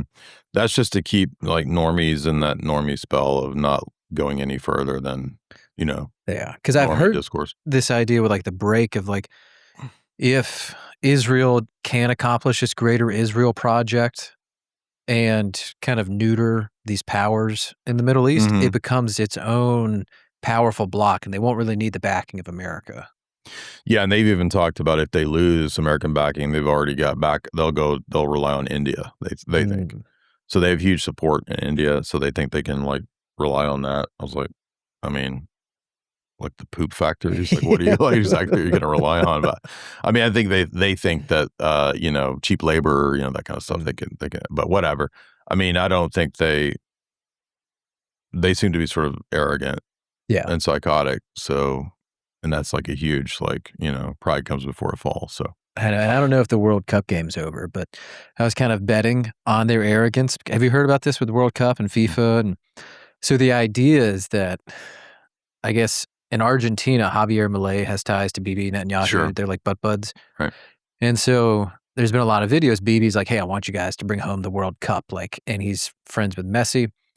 So I don't follow soccer, but I just, through politics, got suckered into this narrative that a lot of these past Argentina games, there's a ton of fouls. All this shit was never called. And a lot of the past games in this Cup series were won by Argentina due to these fouls not being called and penalty kicks. Right. So that Israel or Bibi, whoever is pulling these strings to get Argentina to win the Cup. And so I bet on Argentina to win. Because I'm like, okay, well, if they win, you're gonna start putting money on that, right. Epstein side of the bet, exactly. Right. But then if they lose, it's also a win because then Israel lost. We need all the goy to use poly market betting on the Israel side of something, and then we can all take all the money and then play the game. Play the game, right? That's funny. Yeah, I remember when they took Maduro. One of the first news stories I saw was. The oil, it immediately started going to Israel. Did you see that? Yeah. It's like, and then Trump's like, it's all that oil's ours now. We're going to have all the oil. That's rightfully ours. And it's immediately going to Israel. That's a good one. Yeah. And the article I think I saw was oil relations have not been sent to Israel in 70 years. And that's the first one. That's the first one. Exactly. So it's crazy. It is, man. And it's so obvious. And it's wild with the boom, I guess my family members who are boomers. Right. I remember when I started getting into Orthodoxy, I had friends that were telling me about this, and I'd go home and be like, Mom, did you guys hear about the Jews in Israel? And they're like, what are you talking about? They're the chosen, all of these things. And it's wild. Do you have people in your life, family members that are still in that mindset? Yeah, I mean, most of my family is still evangelical Baptist, kind of Zionist type stuff, yeah. Do y'all just not talk about those things? Well, I learned back in 2003 So I started watching documentaries from Jason Burmas and Alex Jones on 9/11, and that got me questioning the narrative of 9/11. If you question the narrative of 9/11, that leads you into okay, well, what other narratives have I been told that are not true? Cold War or whatever. Yeah, that's a pretty big one. It's okay, if this is bullshit, then everything else must be. Maybe I was lied to about other stuff. So. And then you sort of learn about false flags as a thing. And, I was like, I've never even heard of that. What is that? And then that makes you start to question, quite a bit. But so I was arguing with my family about 9/11 and then, the idea that. It was 2 years after. You're like, guys, that's not what you think. And nobody was wanting to hear that. I mean, I'll tell you what, here's a funny story. I had a 9/11 Truth bumper sticker on my car in 2004. And I remember driving to Clarksville one time, which was a giant military base in Clarksville, right? And a bunch of military dudes were so mad at me that they saw that bumper sticker. They had a big. They were ramming my car with their truck. What? And then I was like, I mean, it was just me. So Yeah. I couldn't take on I can't take on 5 troops. And I'm like, what's your problem? They're like, fuck you with your 9/11 bullshit, you motherfucker. We're going to beat the fuck out. Like, just going off on me, right? Yeah. So I was like, man, people are like not interested in 9/11 truth in 2003. Too soon. Too soon. Yeah. That's good. But I understand But that it's the same with my family. My family's like, you hate America. Yeah. It's like, well, no, I just don't believe this story. It doesn't make sense. No, you fucking hate America and you're just going through your liberal phase. I'm not liberal. What are you talking about? And back then, if you question 9/11, everyone automatically assumed that you're just a leftist. Because at that time, they started tying it into like Democrat stories about Bush. Because a lot of the Democrats are saying, oh, Bush did 9/11. And it's like, no, dude, it's like above George Bush, right? That guy's not figuring out this. He's not running shit, right? So, and then that led me into then like getting deeper into history, geopolitics. You know, I was still undergrad, so I was, studying this kind of stuff in college. I think my parents thought, oh, he's just under the influence of liberal professors. And it's like, no, I'm arguing with the liberal professors. Like, I'm not a leftist, but.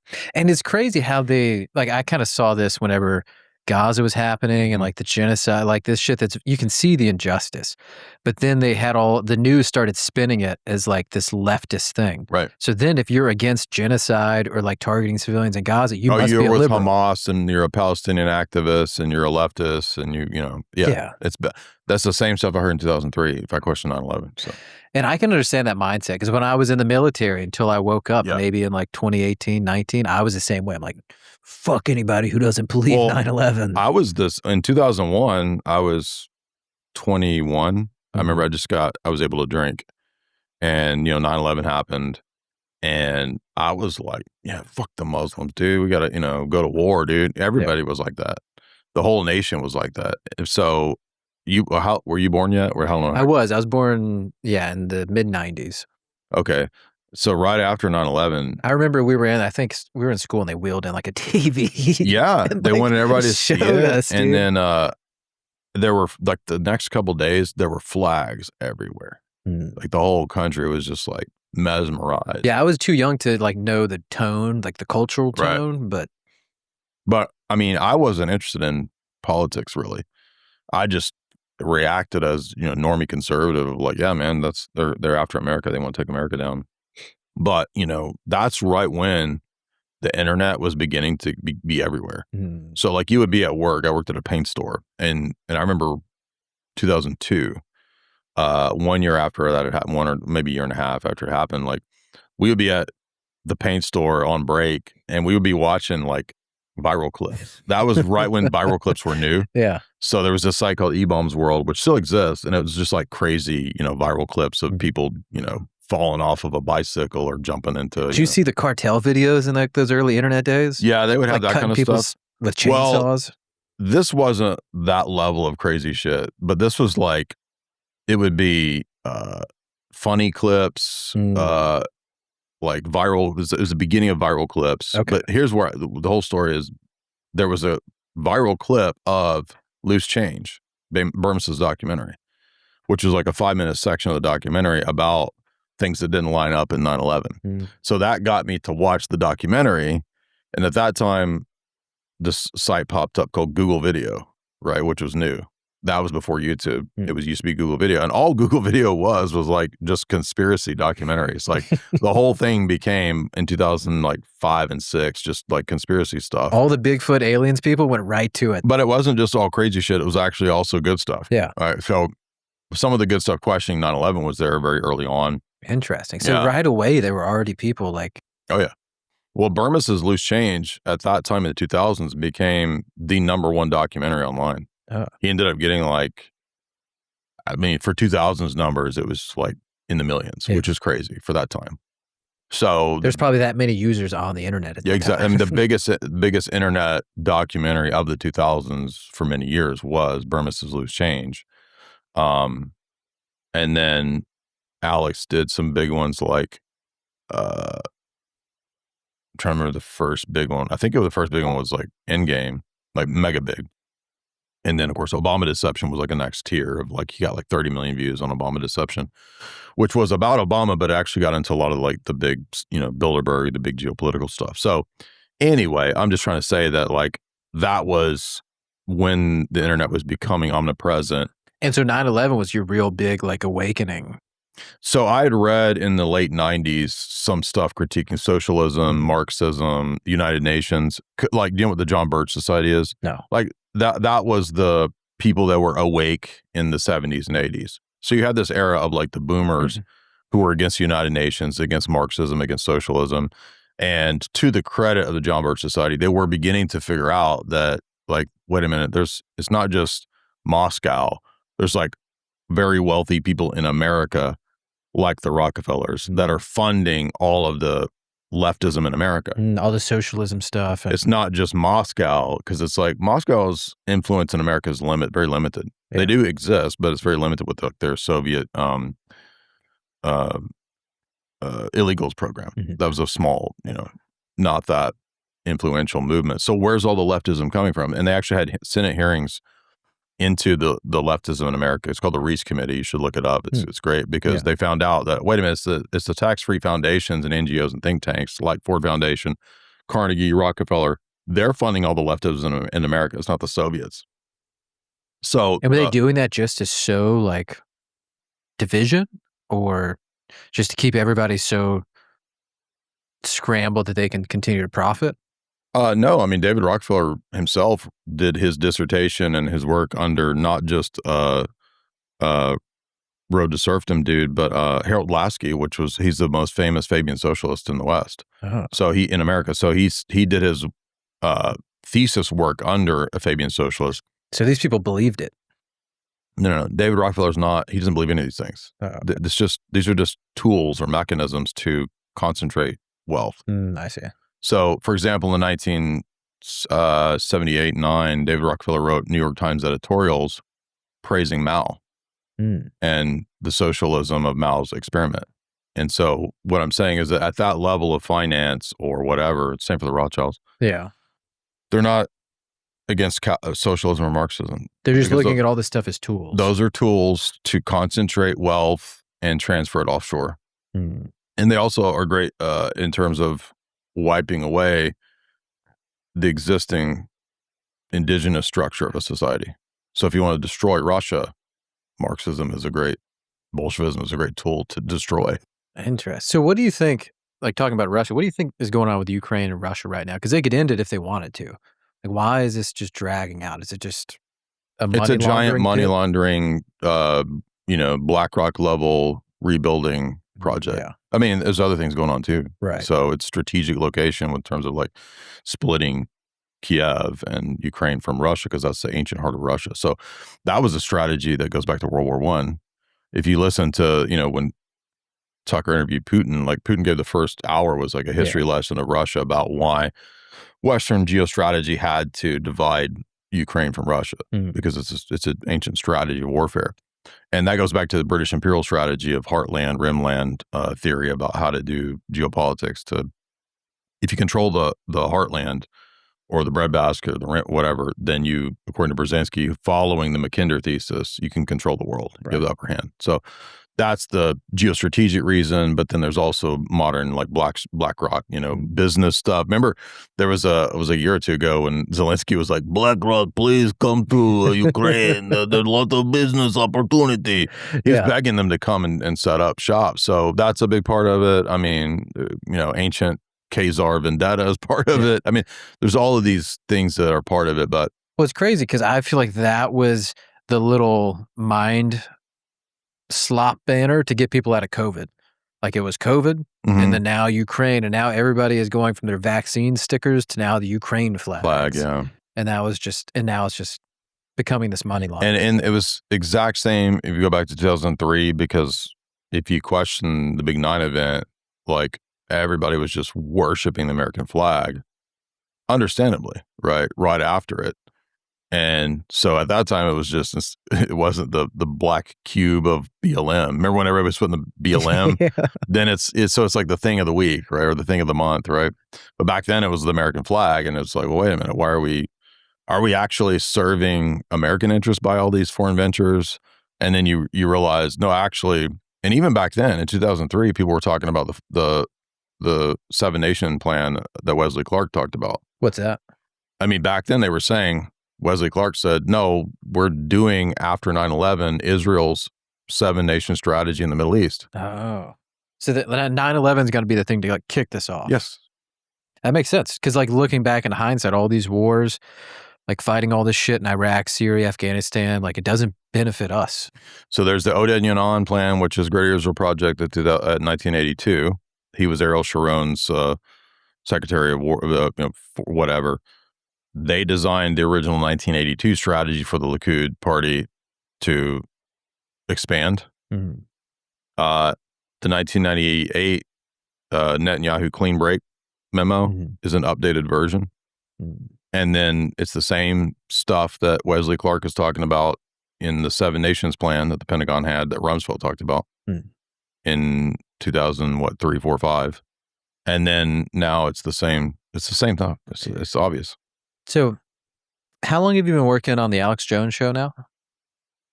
Or I guess within previously InfoWars? I remember calling into Alex in 2007 and 8. And that was the first time I'd ever like talked on radio. I was super nervous. I mean, it was not as big an audience back then as it is now, but it was still pretty big, like in the 2000s. Do you remember what you were calling in for? Yeah, so this was right after the movie I Am Legend came out, and I was talking to Alex about movies being like predictive programming, and I'd just been reading about like the connection between, Mossad and Hollywood and the CIA in Hollywood and the FBI in Hollywood. So I was like really mind blown by that, and we had like a 20-minute on-air radio chat about that, which that was right when they were beginning to clip stuff from radio and put it on the internet. Mm-hmm. So the clips were going up on YouTube, or I don't know, maybe YouTube was brand new, or Google Video, whatever it was. I can't remember if YouTube was like 2007 or 8. It was right around that time. Eventually that clip did make it onto YouTube, but and then Alex was like, call back in Monday. I'm going to talk to you again. So I called back in, and we had another conversation about what was in the Rockefellers authorized biography. Because I remember Alex talking about that on a show, and I went and bought it at a bookstore because I was like skeptical. Like they wouldn't say all that in the biography, would they? I'm gonna have to look into Sure that. enough, they did. So I went and bought it, and then Alex was like, why don't you write an article for us? So I wrote an article. They put it on InfoWars back in 2007 or 8. So Alex knew who I was, but it wasn't until 2019 they reached out and they were like, hey, do you want to come on for an interview? Well, yeah, sure. So we did a 1-hour interview, and then they liked it. Alex liked it, and they were like, do you want to host on 4th Hour? Yeah, sure, of course. So hosting the 4th Hour, I already had like 2 books out. So I was like, I had a, medium-sized audience already. But that led to then I think since 2020, I've hosted for 6 years. Oh, wow. So that then opened doors, obviously. I had a TV show too, like a full production season of a TV show in 2019. It's called Hollywood Decoded. You can still watch it online. Oh, shit. It's online. Yeah, it's good. And that was also based largely on the book. So I kind of had a little bit of stuff out there, 2 books, and I had some stuff going with the TV show and all that. And so then Alex was like, yeah, you can host 4th Hour. So that then opened up other doors with like reaching, we did several. I went on Timcast 5 or 6 times, then went on Piers Morgan several times. And so do you feel like and when you called in 2007, was that your intro to like, okay, I'm going to start writing, start getting into media recording stuff? It was, because I was super nervous because I'd never talked on a radio show. I mean, I'd done some like, theater stuff, so I wasn't nervous before a crowd, but like I'd never called in anything like that. So that kicked it off. That let me know, like, maybe I could do this. How old were you about this time? 2007, 8, I would be about 26. Okay. I want to say.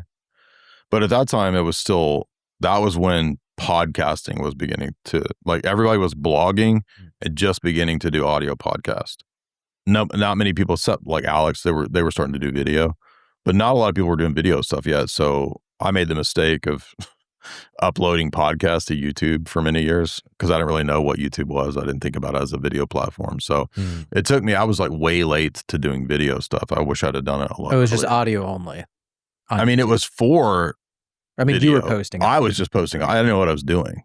And because my thought was, I blogged all the time. I wrote like hundreds of articles and essays and stuff. And I was doing podcasting because like Joe Rogan had really kicked off people doing, audio podcasts. But I was way late to like doing video stuff. But I was pretty early to live streaming, which actually worked out best for me. Okay, and so from that 2007, like 2010 time frame to 2019, did you just start putting out content on you? Like, how did this come about? I blogged all the time. Okay. So I would write movie essays. I would write articles about geopolitics, conspiracy stuff. And were you doing it just for the love of the game, or were you Yeah. thinking this was going to be a business? No, I just did it because I wanted to. I mean, I was doing undergrad and grad work, so I wanted to practice writing, a lot. And also I was taking like college classes, papers I was writing, and then putting them up on the blog, that kind of stuff. But no, there was I didn't start monetizing any of it until 2015. Okay. I was like, hey, why don't I was like, my content's pretty good. Why don't I like do a member section? So I had like monetized stuff, member section around the time I met Jamie. She actually had the idea to do a paywall. And that turned into a website that paid the bills. And so I was able to do it full time by I think 2016. Nice. Yeah. And so the website, is that just like running ads and the membership like paid? I tried that like but none of that shit worked. So I just, especially for the content you want to it only made money through monthly memberships. Okay. And that's still what I have. Nice. That's still kind of the main, although now ironically, now YouTube has surpassed that. So I make more from YouTube than I do the website. But the website was for the last decade, like the main means of income. I mean, books do okay, but you don't pay the bills with books. It's just kind of like a calling card. So you didn't see your life playing out this way, but you kind of knew you wanted to be in this space. Yeah. My thought was like, even back then, I'll try to work for Alex or I'll try to, work for some person or whatever. And it just didn't occur to me like, no, just do your own stuff. You know what I mean? So, but gradually over time, because even when I had the first and second book out, when we did the TV show, I was like, oh, maybe I'll get a TV show with, that was 2018, 19. So even then it was pretty different than it is now. And was this on like a network, like TV show? Yeah, Gaia TV. Oh, nice. But I mean, they put, it's like a full studio like a full production TV show. Wow. Yeah, people should go watch it. What was that experience like doing that? I thought it was like the high point. I was like, oh, I've arrived, right? I fucking made it. This is my first like actual paycheck, and it was a good paycheck for, it took 3 weeks to film. Like we do like 2, maybe even 3 shows a day. And so we ended up filming like 25 episodes. Oh, dang. And they cut like 3 or 4 of what I thought were the best ones. But when it's owned by production companies, all that, like it's all out of your hands. But I highly recommend people go watch it because like, I don't think the Tucker thing would have ever happened because Scooter, he watched the TV show and he was like, man, this is a really good show. And then that kind of, helped lead to the Tucker stuff. So yeah, you never know once you start getting into media and putting stuff out there, like what's going to connect with people. Like the first interview that I did an interview with Sean Stone, who was on Tucker. He's Oliver Stone's son. That led to the book because I did an interview with him, and then the publisher was like, hey, I saw your Sean Stone interview. Do you have a book? I was like, yeah, I didn't have a book, but I was like, yeah, sure. I'll just take all the essays and put them together. So this is really just a bunch of essays, but smart. But then the book basically was a thing I could just give out to, all the radio hosts and TV hosts and all that back in, 10 years ago. And now as podcasters, give out the book out to podcasters. But yeah, you're absolutely right. Like you don't have any idea like what's going to actually resonate. There was like some of the bigger comedy stuff that we've done. That was just because I gave a book to a stand-up one time who gave it to another person. And then that led to like a pretty big, comedy podcast. Because you're working with Sam Hyde, right? Yeah, but that was totally different from any of this. That was like, that was Jamie Kennedy and Sam Tripoli and all that circle. That was just because I gave out Hollywood books to people. But Sam Hyde came about through, I think I was just DMing Sam on X. Like I DM'd him some ideas a long time ago, and he thought they were kind of funny. And I would make some skits here and there, like making fun of megachurch pastors. I think he thought that one was really funny. So, did you watch The Righteous Gemstones? Oh yeah, I love that. Yeah. Dude, so I'm not saying they didn't get the idea from me, but like I made a sketch about megachurch pastors that I think kind of won Sam Hyde over because he thought it was really funny. But it was like that was like 2020 when Yeah. I did that sketch, but it's basically Righteous Gemstone type stuff. But have you ever seen that sketch? Randy Balls? I'll send you that if you haven't seen it. It's pretty funny. But so like that. Well, that's kind of your outlet too, with like you wanted to be in stand-up comedy and being in this comedy world, because you have a very heavy, serious persona of like historical research, writing, and then now you have this comedic outlet. Yeah, that's the great thing about doing all this stuff on your own is you can just kind of be who you are. And that's something that was gradual. So when I started podcasting, it was super serious, just facts. And you're not comfortable yet, like being yourself on a pod. So after like 10 years, you're a lot more comfortable. You can be yourself and just roll with it. But that took a long time though to be able to do that. But yeah, Sam Hyde came about just through like DMing him ideas, and then I haven't written a lot for them in the last couple of months, but I did quite a bit on the first, like the Dear Elon, Dear Vivek, like those are the ones that went super viral. Like had a significant role in those, so that was a lot of fun. I gotta ask. So I saw it on your profile. What is it? That rap video, AI or whatever, Pentecostal? So no, that one's not AI. Oh, it's not. No, it's so there's an actual producer. Shout out to Dr. Evo. Like he's worked with he produces for Ice Cube, Snoop. Like he's an actual rap producer, and he's a musician too, like actual musician. Because it's catchy as fuck. I watched it. No, that's what I'm saying. Like he actually makes like real rap songs. So shout out to Dr. Evo, and he was like, "Hey, dude, your songs are super funny." Because I just started making these dumb songs for fun. He's like, "Why don't we let me start making actual songs?" I'm like, yeah, go for it. And so he created Cringecore Records, and he has like his own channel where he runs all that stuff for fun. But most of those, there are some other people that do AI stuff, but almost all of his are actual like produced. Well, songs. So the songs and stuff are real and produced, but then like the video for it was AI. Yes, that's true. Yeah. So the Cholo one, the AI Candace one is AI, but the music's real. It's catchy songs, man. Yeah. The Candace one got like between Instagram and Twitter and all, like that one's had like 700,000-800,000, which is crazy. Jeez. Between all the different outlets. Dude, it's funny what to take off. You post just random shit or silly things like that, and they take off, and then you'll do like some really serious work. And nobody, no exactly.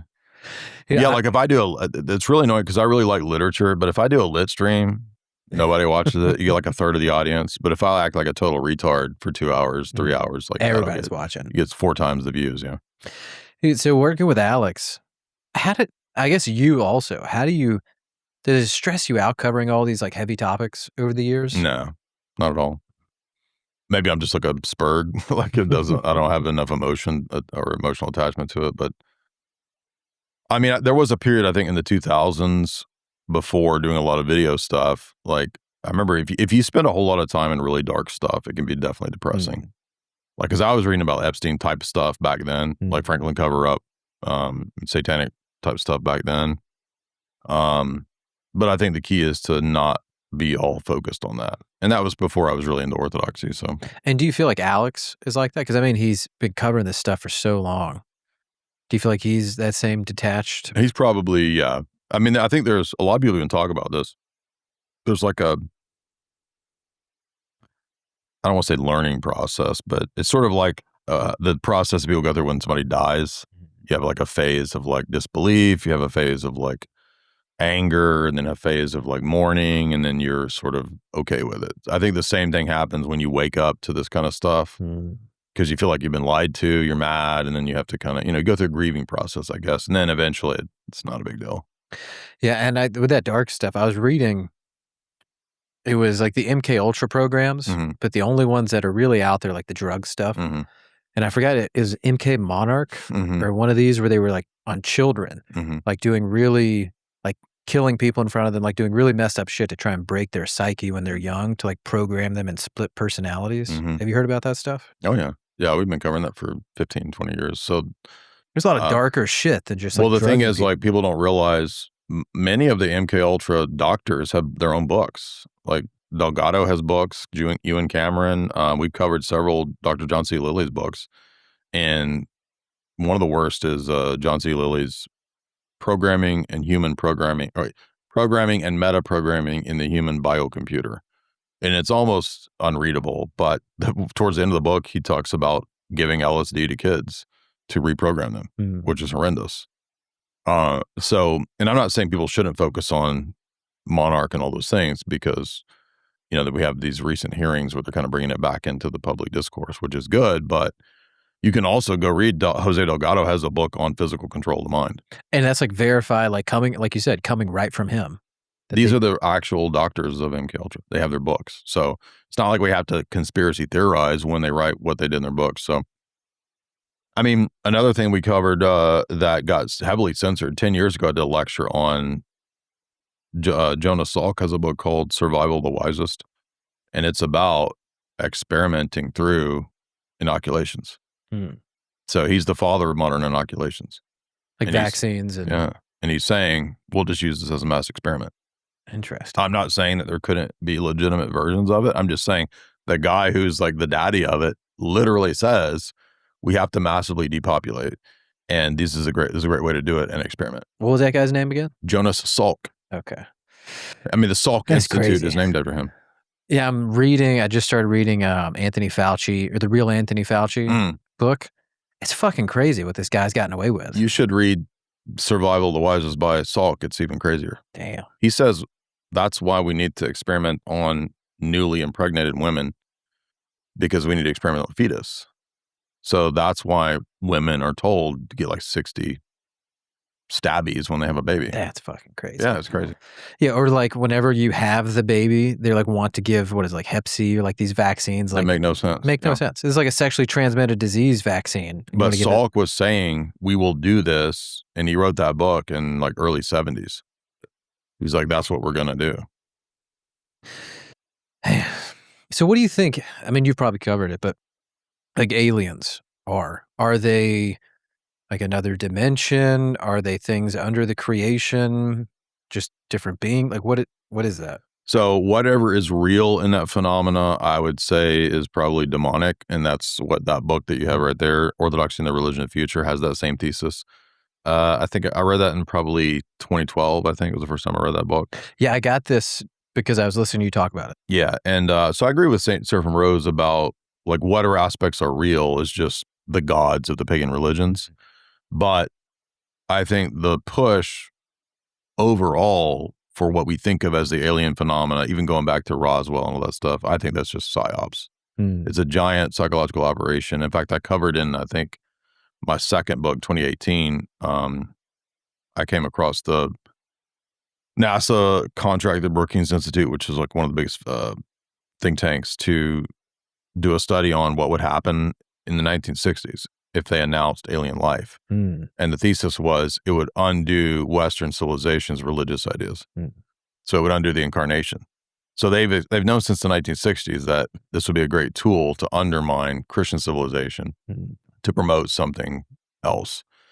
I don't think it's accidental that the Talmud has an entry about the 18,000 worlds with all the alien life on it. What is that? It's in the Talmud. Just look up the Talmud, 18,000 worlds, and the life forms on those worlds. So it's basically a Talmudic idea that there's alien life. It's not, we would say it's demonic. Yeah. But well, and that makes sense that it's either demonic or a psyop. It's a psyop. It's both. But I mean, and there's a great documentary that covers the psyop angle, I think, perfectly. It's called Mirage Men. Okay. Have you seen that? No. You should watch it. It's a classic. I mean, it's pretty well known. It's been out for about 10 years, so it's not like some obscure, it's a fairly popular, yeah, there it is. Some taking 18,000 distinct worlds under God's providence. Not necessarily physical planets, but distinct domains of existence. That's fucking crazy. But this is where we get that this is like aliens as like Spielberg's pushing aliens all the time because of Talmudic stuff.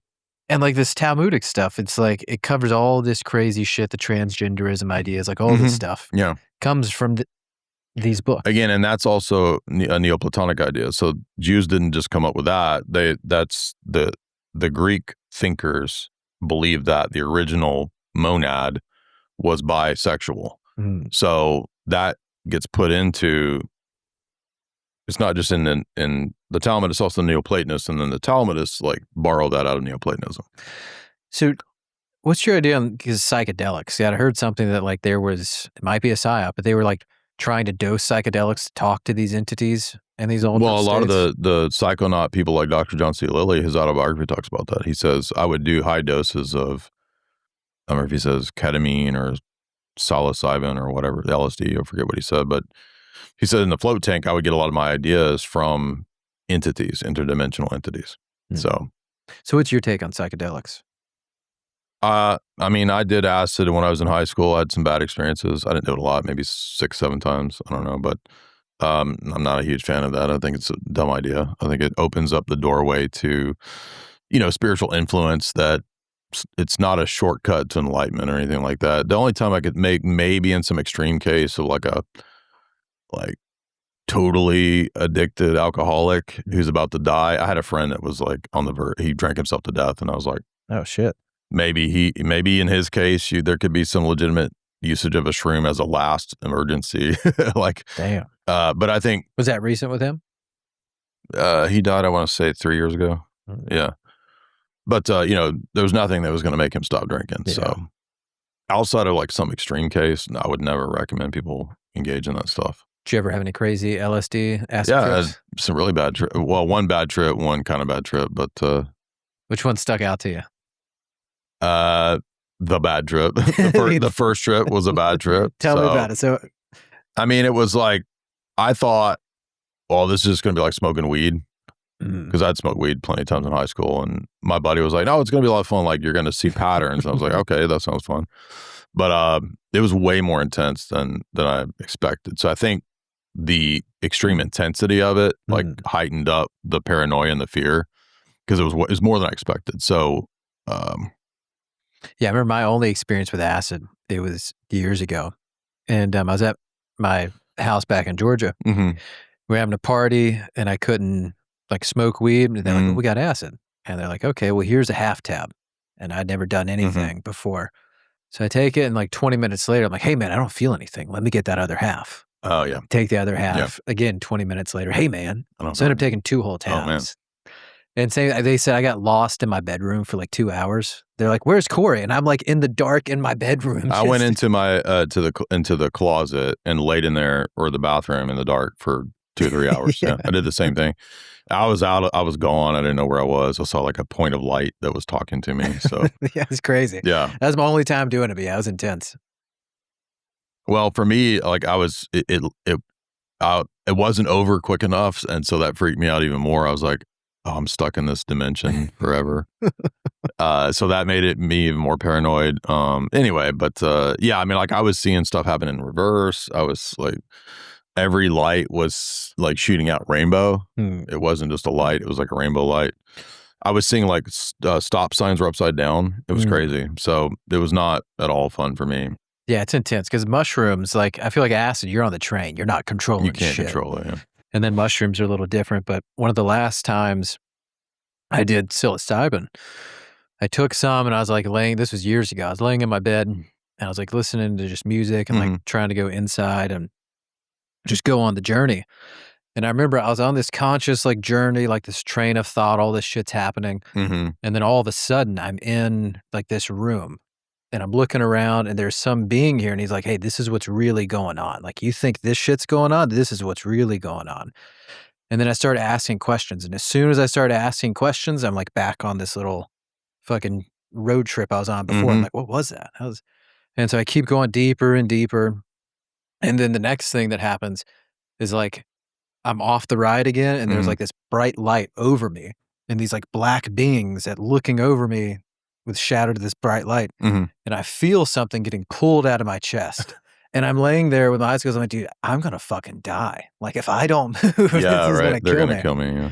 And then, I wake up and I grab my chest as I'm sitting up because I could feel it. It was crazy. Well, I would say, I remember when I did it, I thought, oh, dude, like it was a bad trip, but I came out of it, I was like, I've solved the world, man. And my buddy's like, what do you mean? I'm like, everything is one. Right. And then it's like, you think that's some high, like, enlightenment revelation that you've had, and then you realize like, oh, actually every pagan religion ever has said we're all one. So it was like nothing to it really. But I wouldn't recommend doing that. But I did see, what I thought was like an angelic light talking to me. I don't remember what it said, but I agree that it opens up doors that shouldn't be open. Yeah. And I think in the Orthodox ethos, that's not necessary. Yeah. You know what I mean? Like if you're following what you need to do, like you're gonna be going into maybe not visually crazy stuff, but like you're gonna be experiencing spiritual warfare. Yeah. Prepared versus like being a retard doing it unprepared. Yeah, and I remember I was talking about this on our last episode, so if you've heard this listening, but I had this right before I converted to Orthodoxy. It was right before Pascha. And I was getting into these deep research rabbit holes late at night. Mm-hmm. And I was looking into like aliens and like all the abduction cases, right. like all these detailed reports, like this priest coming out to this like crash site, giving last rites, but then it's an alien, all this. So I'm doing all this with ChatGPT, and then it's like 3 a.m. I'm like, okay, like based on all these conversations, like draft like your image of like an alien, like what this would look like. And also talking about like patterns of these abductions of like seeing animals like owls and like these things in your room. So I did that. Instantly that picture, I felt this dark just presence in like the room. And for the next like 2 weeks, like I'd never been afraid of the dark. I was sleeping with my bathroom light on at night because I just felt like something was watching me like right next to me all day in the house at night. Then I get baptized and then I start praying, like getting a prayer rule. It went away. But I tried everything, like distracting myself, everything. Right. That presence wouldn't go away. Yeah, I think you're right. Like that you're sort of opening up portals. And I don't think a portal is like a thing that opens up over here. It's like you're the portal, right? Your consciousness is what brings these things in because you're essentially opening yourself up to that to step in. And, many of the saints in the Orthodox Church speak that way as well. Like, there's stories about the guru and the elder and the saint. And they're basically saying that, these gurus, these people that meditate, they're going into the spiritual realm, but they're experiencing it, demonic stuff. And they don't have the grace of God to go into that. So, what our saints do, what our people do is, they battle that with the uncreated grace of God. So, yeah, that's the warfare that we're actually involved in is this spiritual ideological war. Yeah, it's real. You'll see that when you read that. I'm excited to read it. I started listening to the audiobook the other day. I'm like, I'm just going to buy this and read it. But you have a big following in Orthodoxy, debating, and you're really well read, and you do a good job of communicating your ideas. So I guess in broad strokes, there's going to be a lot of Orthodox listeners. How do you go about debating your ideas with Orthodoxy, your theology, just kind of your framework on that, so people can better communicate it, whether that's with friends, family, whoever? Yeah, I think the key to being effective in that is learning, which only comes with time, to be concise. It's taken me a long time to get to where I could take very difficult, lengthy explanations and kind of compact them. But that's actually very effective. And so people need to be able to do that. So don't ramble too much. But number one rule of that is, this is going to sound weird, but I go into debates wanting to lose. And what I mean by that is you have to be, I think, committed to what's true first and foremost. So what that means is if I'm debating somebody, I want to know their best arguments, because I'm not going to be effective if I ignore or lie or try to obfuscate their best case. And ideally, you want to know the arguments and their side better than they do. If you can do that, you're probably not going to lose.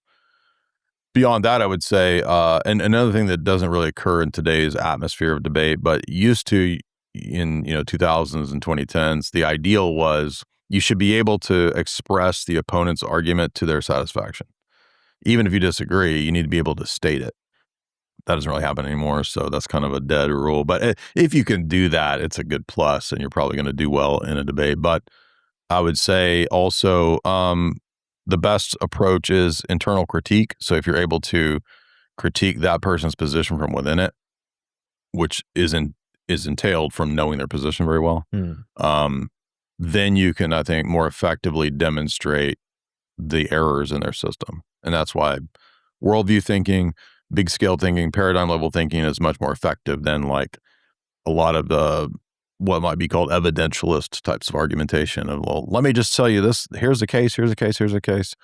And just stacking up competing like claims and assertions and cases is not the most effective strategy. Sometimes you have to do that, depending upon what you're debating. But usually a presuppositional level critique of the foundations of their position is the most effective, because that removes everything else that their case is resting on. Mm-hmm. So none of this other stuff is going to matter if I can pull the rug out from under the bottom of it. Yeah, I've watched some of your breakdowns on debates, and like it seems like a lot of people nowadays, especially in like the social media sphere, are just dishonest. Unless there's somebody fact checking in real time, they're just kind of bullshitting. Yeah, lying and deception has become a lot more acceptable, especially I think through the rage bait of Twitter. And I remember reading one of the NATO, it's a NATO cognitive warfare document.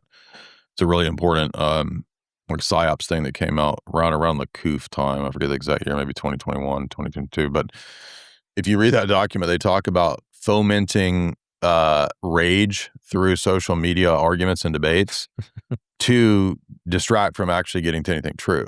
So this is actually something that not just like maybe tech billionaires, want people arguing on the platform to keep them on the platform, but it's also a strategy that NATO's like studied intensely. So I think the rage bait stuff has only fostered the incentive to be dishonest, because if you're dishonest, like you're going to get more traction because people are going to be like fighting with you over it, right? So there's a lot of different reasons why that's, and then that then affects the debate sphere, because people just want their biases confirmed.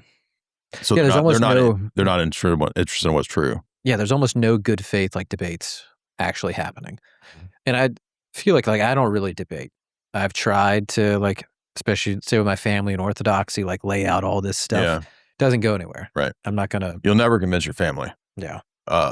Family will convert through other means. Like if they see you doing well and like, you're, a good son, that kind of stuff, that'll convert them before any rational argument. The only time I would say debate your family is like if they explicitly ask you a question, then you could, answer it. But you're never going to like debate. Like I remember that I learned that with like the 9/11 stuff. Like I'm never going to convince my Baptist parents in 2003 that 9/11 wasn't what they saw on TV, So yeah, and like you grew up Protestant, I grew up Protestant, and you just you don't have the framework. Like your mind just isn't even there to like accept. Yeah, there in philosophy that we talk about, like those are questions that are not even, you can't even ask those questions. They're not within the circle of what's an acceptable form of question. What are you looking into right now? Are you digging into like certain like topics, research? So what we do on my channel is, as you mentioned, like we do a lot of different things. We do a lot of debates. I've got like 7 or 8 in-person debates coming up from now till December. So I'll be at DebateCon 8, 9, and 10. I'll be debating Muslims at 8 in Dallas, July 25 and 6. And then I think Orlando will be debating David Wood, the famous, Protestant anti-Muslim guy. That will be in October. And then we have 2 debates with Trent Horn at DebateCon 10 in Austin. So that'll be, I think, in December. So a lot of debates coming up. So you're just kind of like researching these things, or do you feel? Well, like I'll be prepping for those because, the David Wood one won't require that much because he doesn't know anything. But so Trent Horn and I are going to have 2 debates: one on the papacy in the first few centuries, and then one on did the Roman Catholic Church depart from its traditional teaching on church and state. So I'll be arguing, obviously, that it did. So those, I think, will be things I'm researching. But on my own, another thing we do beyond debates is we do a lot of lecturing through these geopolitical texts, the big ones of the elites. We've been doing that for 10 years. We started with Tragedy and Hope. That kind of kicked off like a 10-year sort of series of continuing to work through dozens of these high-level, power players in their own writings. Do you have like a recommended like reading list on your website or anything like that? I did for many, many years, and then it was kind of got all junked up with the code on the website being messed up. But if you go to my YouTube channel, you'll see one of the tabs is Global Elite Lecture Series. And that's just all of those books or me on podcasts talking about those books. So that we've been doing that for many years. That's everybody from Brzezinski, Kissinger, H.G. Wells, Bertrand Russell, Rothschild's biographies, most recently, Tragedy and Hope, all that kind of stuff. So we've been doing that for a long time. I continue to do those. So we're about to do the part 2 of the Rothschild's biography, which I should have hit a long time ago, but now is actually the perfect time for it. But So we talked about like like Epstein style stuff and that type of series. But well, another thing that's like going on right now, I see all over social media when I get on is like these flock cameras and like flock cameras and like the digital currency. Like, what's your take on all that? Like, where is this leading? Right. So one of the texts that we covered 2020 was Klaus's book, Fourth Industrial Revolution. And I think he lays that out 100% clear. Like he says, the goal of all of that, this I know it's before, quote, flock camera, but it's the same technology that was already being implemented back then, is Internet of Things and Skynet, modeling, mapping, tracing, controlling everything. So all the stuff that they were pushing in 2020 to 2022 with like the contact tracing, contract tracing, all of that is the same thing that they want with whatever the latest name of the cameras is. It's all for that. And that's actually an old, 100-year ago strategy that people like H.G. Wells and all these people came up with to have a technocratic control grid. That's what all of it is. So what's your, I guess, forecast for America? Are we headed towards like an Orwellian, like 1984 Absolutely. type thing? Yeah. 100%. I mean, that is the plan from 100 years ago, explicitly stated in all these books written 100 years ago, that if you want the easiest fiction presentation, is Brave New World. So Brave New World's not a fiction book. It's like, this is what the plan is. He wrote that in 1932. That's one of our key texts. And that's exactly what is rolling out now. So do you think we'll see that in our lifetime, like the erosion of like rights of free speech and property? Well, we've already seen a lot of that, but I think they usually have these actuaries based on decades. So there's plans of like what they want by 2030, 2040, 2050. Another great text was the big neocon Zionist guy, Jacques Attali. He's the Kissinger of France, and he's a futurist. He's written a whole bunch of these texts all the way back to he wrote a book in the 90s called Control of the World Order the Next Millennium or something like that. I forget what it is, but we did a whole lecture on this last year. But he wrote another book in 2006 called Brief History of the Future, and it outlines the total plan, even to where he foresees a Christian reaction against this in the 2030s, 40s, and 50s. And then by 2050, the full implementation of what he calls the global brain or the golem. So they see the world and all the dummies that jack into this as a golem that we mentioned before. Damn. He calls it that. And I feel like Protestantism, like Catholicism, like all these other branches of Christianity have already strayed so far away, or just so malleable that there's no defense. They're going to prop it up. Yeah. They will be vehicles to funnel people into it. Yeah. Damn. That's crazy. That's the name of your podcast. Damn. That's crazy. Yeah, it should be. Hey. Anytime I go on a podcast and I diarrhea, machine gun, all this stuff out, everybody's like, damn, that's crazy. I love it. I feel like I'm talking to ChatGPT right now. Oh, man. I hope not. But not a compliment. I know, man. I'm just joking. Yeah, last thing that popped in my mind. So why is this mass immigration like happening in Europe? It seems like an orchestrated destruction of the European identity. What is that? Yeah. I mean, I remember hearing in 2007 or 8 about the Kalergi plan. So I bought Count Kudinov Kalergi's book. I got it at my house. It's one of the texts that we've mentioned it. We haven't actually gone through it explicitly, but it's called Practical Idealism. And he had this idea that Europe could be sort of mongrelized and then brought into a global elite situation through open borders. So he had the idea of using Islam and other, foreign people groups to do that. Separate from him, in the 1890s, 1900, 1910s, the Fabian Society said the same thing. They said, we'll bring in Muslims, get rid of the white Christian existing population, which Anglicanism was already cucked. They thought it'd be easy to do. And so it's the same model that they do everywhere to basically homogenize the society into one big glob through the open borders, and then you transition it into the global technocratic order. That's explicit. And Quigley says explicitly that the elites in the West looked at Kalergi's plan and said, yes, we'll do that. I mean, and if you're looking at it from that grand scheme of things, it makes sense. Like all this shit isn't random, like just rogue politicians or like liberal, like this these steps have to happen to have ultimate control. If they planned 100 years ago that they would have, there's a great essay you could read from the same society of people, like the Fabian Society of these people. It's called Lord Birkenhead's essay in Cosmopolitan magazine, I think in 1920 or 28. You can pull that up if you want. Just look up Lord Birkenhead Cosmopolitan. And he wrote this, again, I want to say in like 1920 or 30. And he says it's predicting everything we have today. Really? So it's like dystopia, screens everywhere, monitoring you, babies in test tubes. It's before, I think, Brave New World was written. No, Birkenhead, Birkenhead,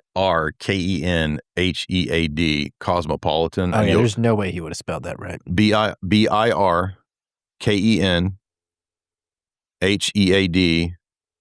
and then put in Cosmopolitan magazine, and you'll probably get it. It'll come up. That's so crazy. Like the World Economic Forum, like these people are just so like arrogant, like just writing out all of their plans. See that picture? Go back up. Oh. This actual article, that's it right there. Oh, that's shit. the article you wrote about this is what your children will see in 100 years. And it's all describing where we are 100 years later. Save this for your children's children. It is a forecast of what this world will be 100 years from now. Damn. And it's all like Brave New World dystopia. So this is a plan. It's not like random. So crazy. And so do you feel like this tech, like say the atom bomb or the internet, like all of this like brand new tech, that we're just figuring that out, or is that coming from somewhere?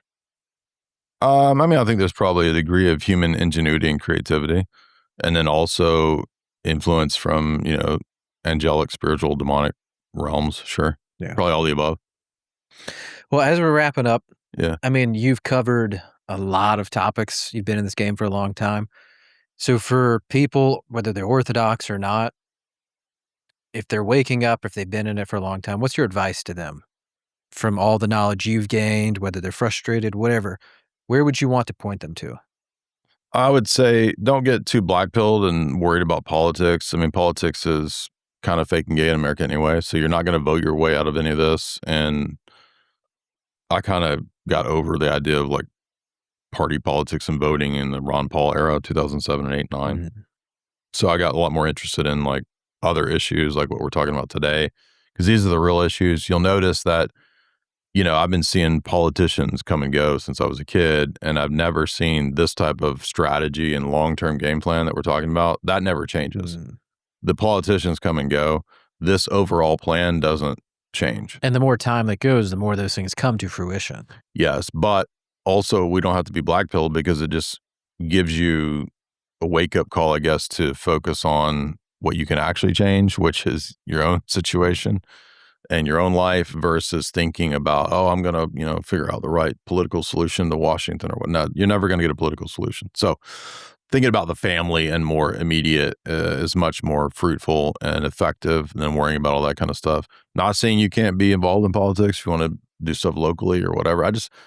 It's such a distraction and like it's a religion for America, like sports. And it really doesn't matter. It's basically worthless. And nobody remembers the political, you know, I'm telling you stuff that was like, I think back to 2003, 4, 5, 6, like stuff that was people were so concerned about. Nobody remembers it. Doesn't matter. It doesn't matter. And people do remember, like, you know, the saints. They do remember, you know, Orthodox stuff. And when did you convert to Orthodoxy? Huh? When did you convert to Orthodoxy? I almost converted. I went through the catechism in 2007 and 8. Okay. But I was still too traditional Catholic. I wasn't ready yet. So I didn't actually end up fully converting until 2017, 18. Okay. Or 2017. And so do you feel like that, like the Orthodox theology has been like a big guiding principle in your life? Yeah. I mean, that's kind of like the worldview that we come from. So I think all of what's happening, all the crazy stuff that's happening is, like Tucker said, making people begin to think theologically versus politically. Because as we've been saying with the Pablo guy that we've been doing this recent series with, like, people don't realize it, but all of these things are actually fundamentally religious. Even politics is fundamentally religious. Even if people think that it's irreligious or neutral, it's actually coming from some religious commitment, even if it's not Christianity, it's some other religion. So it's an actual religious warfare paradigm battle that we're involved in. whether we realize it or not. And I think if you're really looking for what's true, if you're awake, it's going to lead you to orthodoxy. There's no other ways to go. I agree. And so for people, you can't debate people into orthodoxy or into a lot of ideas. But what would be your like seeds or like, hey, look into this or check this out to people if you want to steer them softly in that direction? I would say base it on the person's interests. So like if people are interested in the subject matter that we're talking about today, one of the best things would be Orthodoxy and the Religion of the Future. Great book. I did a podcast on that 10 years ago. My wife just did a podcast on it the other day on her channel, Jamie Henshaw Dyer's channel. So, I mean, if people are interested in aesthetics and art, like icons are an awesome way for people to look at, like watch the Icon documentary on YouTube. It's a 3-hour documentary that is just about like the shift in the focus of imagery in the West versus what the Orthodox idea of imagery is. That's a classic. If people are into history, I would say, go on a pilgrimage. We did a Orthodox pilgrimage in 2023 in Italy that my priest took us on. It was pre-schism Italy, so Orthodox Italy. And we just went to all of these different Orthodox sites and relics, and that was awesome. Yeah. So again, people's avenue into Orthodoxy can usually be through something that they're interested in. If they're interested in geopolitics, a lot of the stuff we talk about is a good avenue for that. And they kind of have to lead themselves to it through these. Yeah, I think like with debate, what debate does is just sort of give you signposts pointing you in a direction. And debates are for the audience. They're not for the opponent. Like maybe ideally the debate between you and an opponent is to figure out who's right and who's wrong. That never happens usually. People don't usually convert. Although every now and then they do. Like Cleve, for example, we had a debate and then eventually Cleve to antiquity converted to Orthodoxy. But do you have a lot of people who reach out to you like through social media? Like, thanks for helping me find Orthodoxy. Every day. Well, and surprisingly through debate. So I think debate is ultimately fruitful because it convinces open-minded people in the audience if they're listening to the argumentation. So that's its usage. And a lot of these things, as we're saying, like they're just really signposts pointing you in the direction. So debate won't save you, but it could point you in the direction of orthodoxy. So I know, I feel like I stumbled upon it when I was in the military. We were on our deployment. We did a small like stint in Jordan working with the Jordanian army. And so we did a trip out to the Jordan River.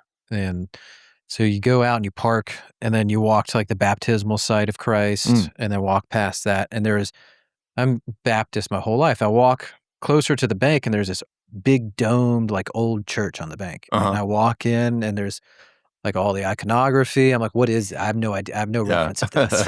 Right. Is this a church? What is this? And that first set the seed of like, oh, that's a Christian church. That's what? And then I go back home to like my, movie theater church. Yeah. Like, wait a minute. What is this? Yeah. But that little seed like starts. Yeah, Clyde said something similar about like, being with the Orthodox family and then seeing like, well, what is this Orthodox church? What is that? When we had our podcast. But yeah, I mean, and even when I was Roman Catholic, like I converted to Catholicism in 2003, I think. Like I didn't know about Orthodoxy because at that time, online debates was mainly just Protestants and Catholics going back and forth. So there wasn't really much exposure to that. I'd heard about an Orthodox church, but I didn't know anything about it. And so that's why, it took me many, many years to actually like go to an Orthodox church. But those seeds were planted like with, I remember one day I bought Timothy Ware's book on the history of the Orthodox Church. And I remember read some of that maybe in 2005 or 6. So yeah, any of these things that, as you said earlier in the podcast, like there's a lot of things that will plant seeds that we don't know. So that's why it's all useful. Well, Jay, thanks for coming on, man. I really enjoyed the talk. By the way, yeah, people get Esoteric Hollywood at Jay's Analysis if you want. Oh yeah, what was jaysanalysis.com? Yeah, I got a shop there if you want it. The advantage of the website is you get the signed copies from me or my wife, our books. If you get it from Amazon, Jeff Bezos, you just help Bezos. So get it from me on the website. And what was the name of the other book? So there's Esoteric Hollywood 1, 2, and 3. It's a trilogy. They're all kind of just covering, it's essays on films like the stuff that we talked about today. And then I've got a red book, which is all my collected geopolitical, theological, apologetic essays. That's basically it. Nice. And then her books. I'm excited to read this one. Yeah, you'll like it. Awesome, Jay. Well, thanks for coming on. Thanks, dude. A lot of fun. All right. Bye, everybody.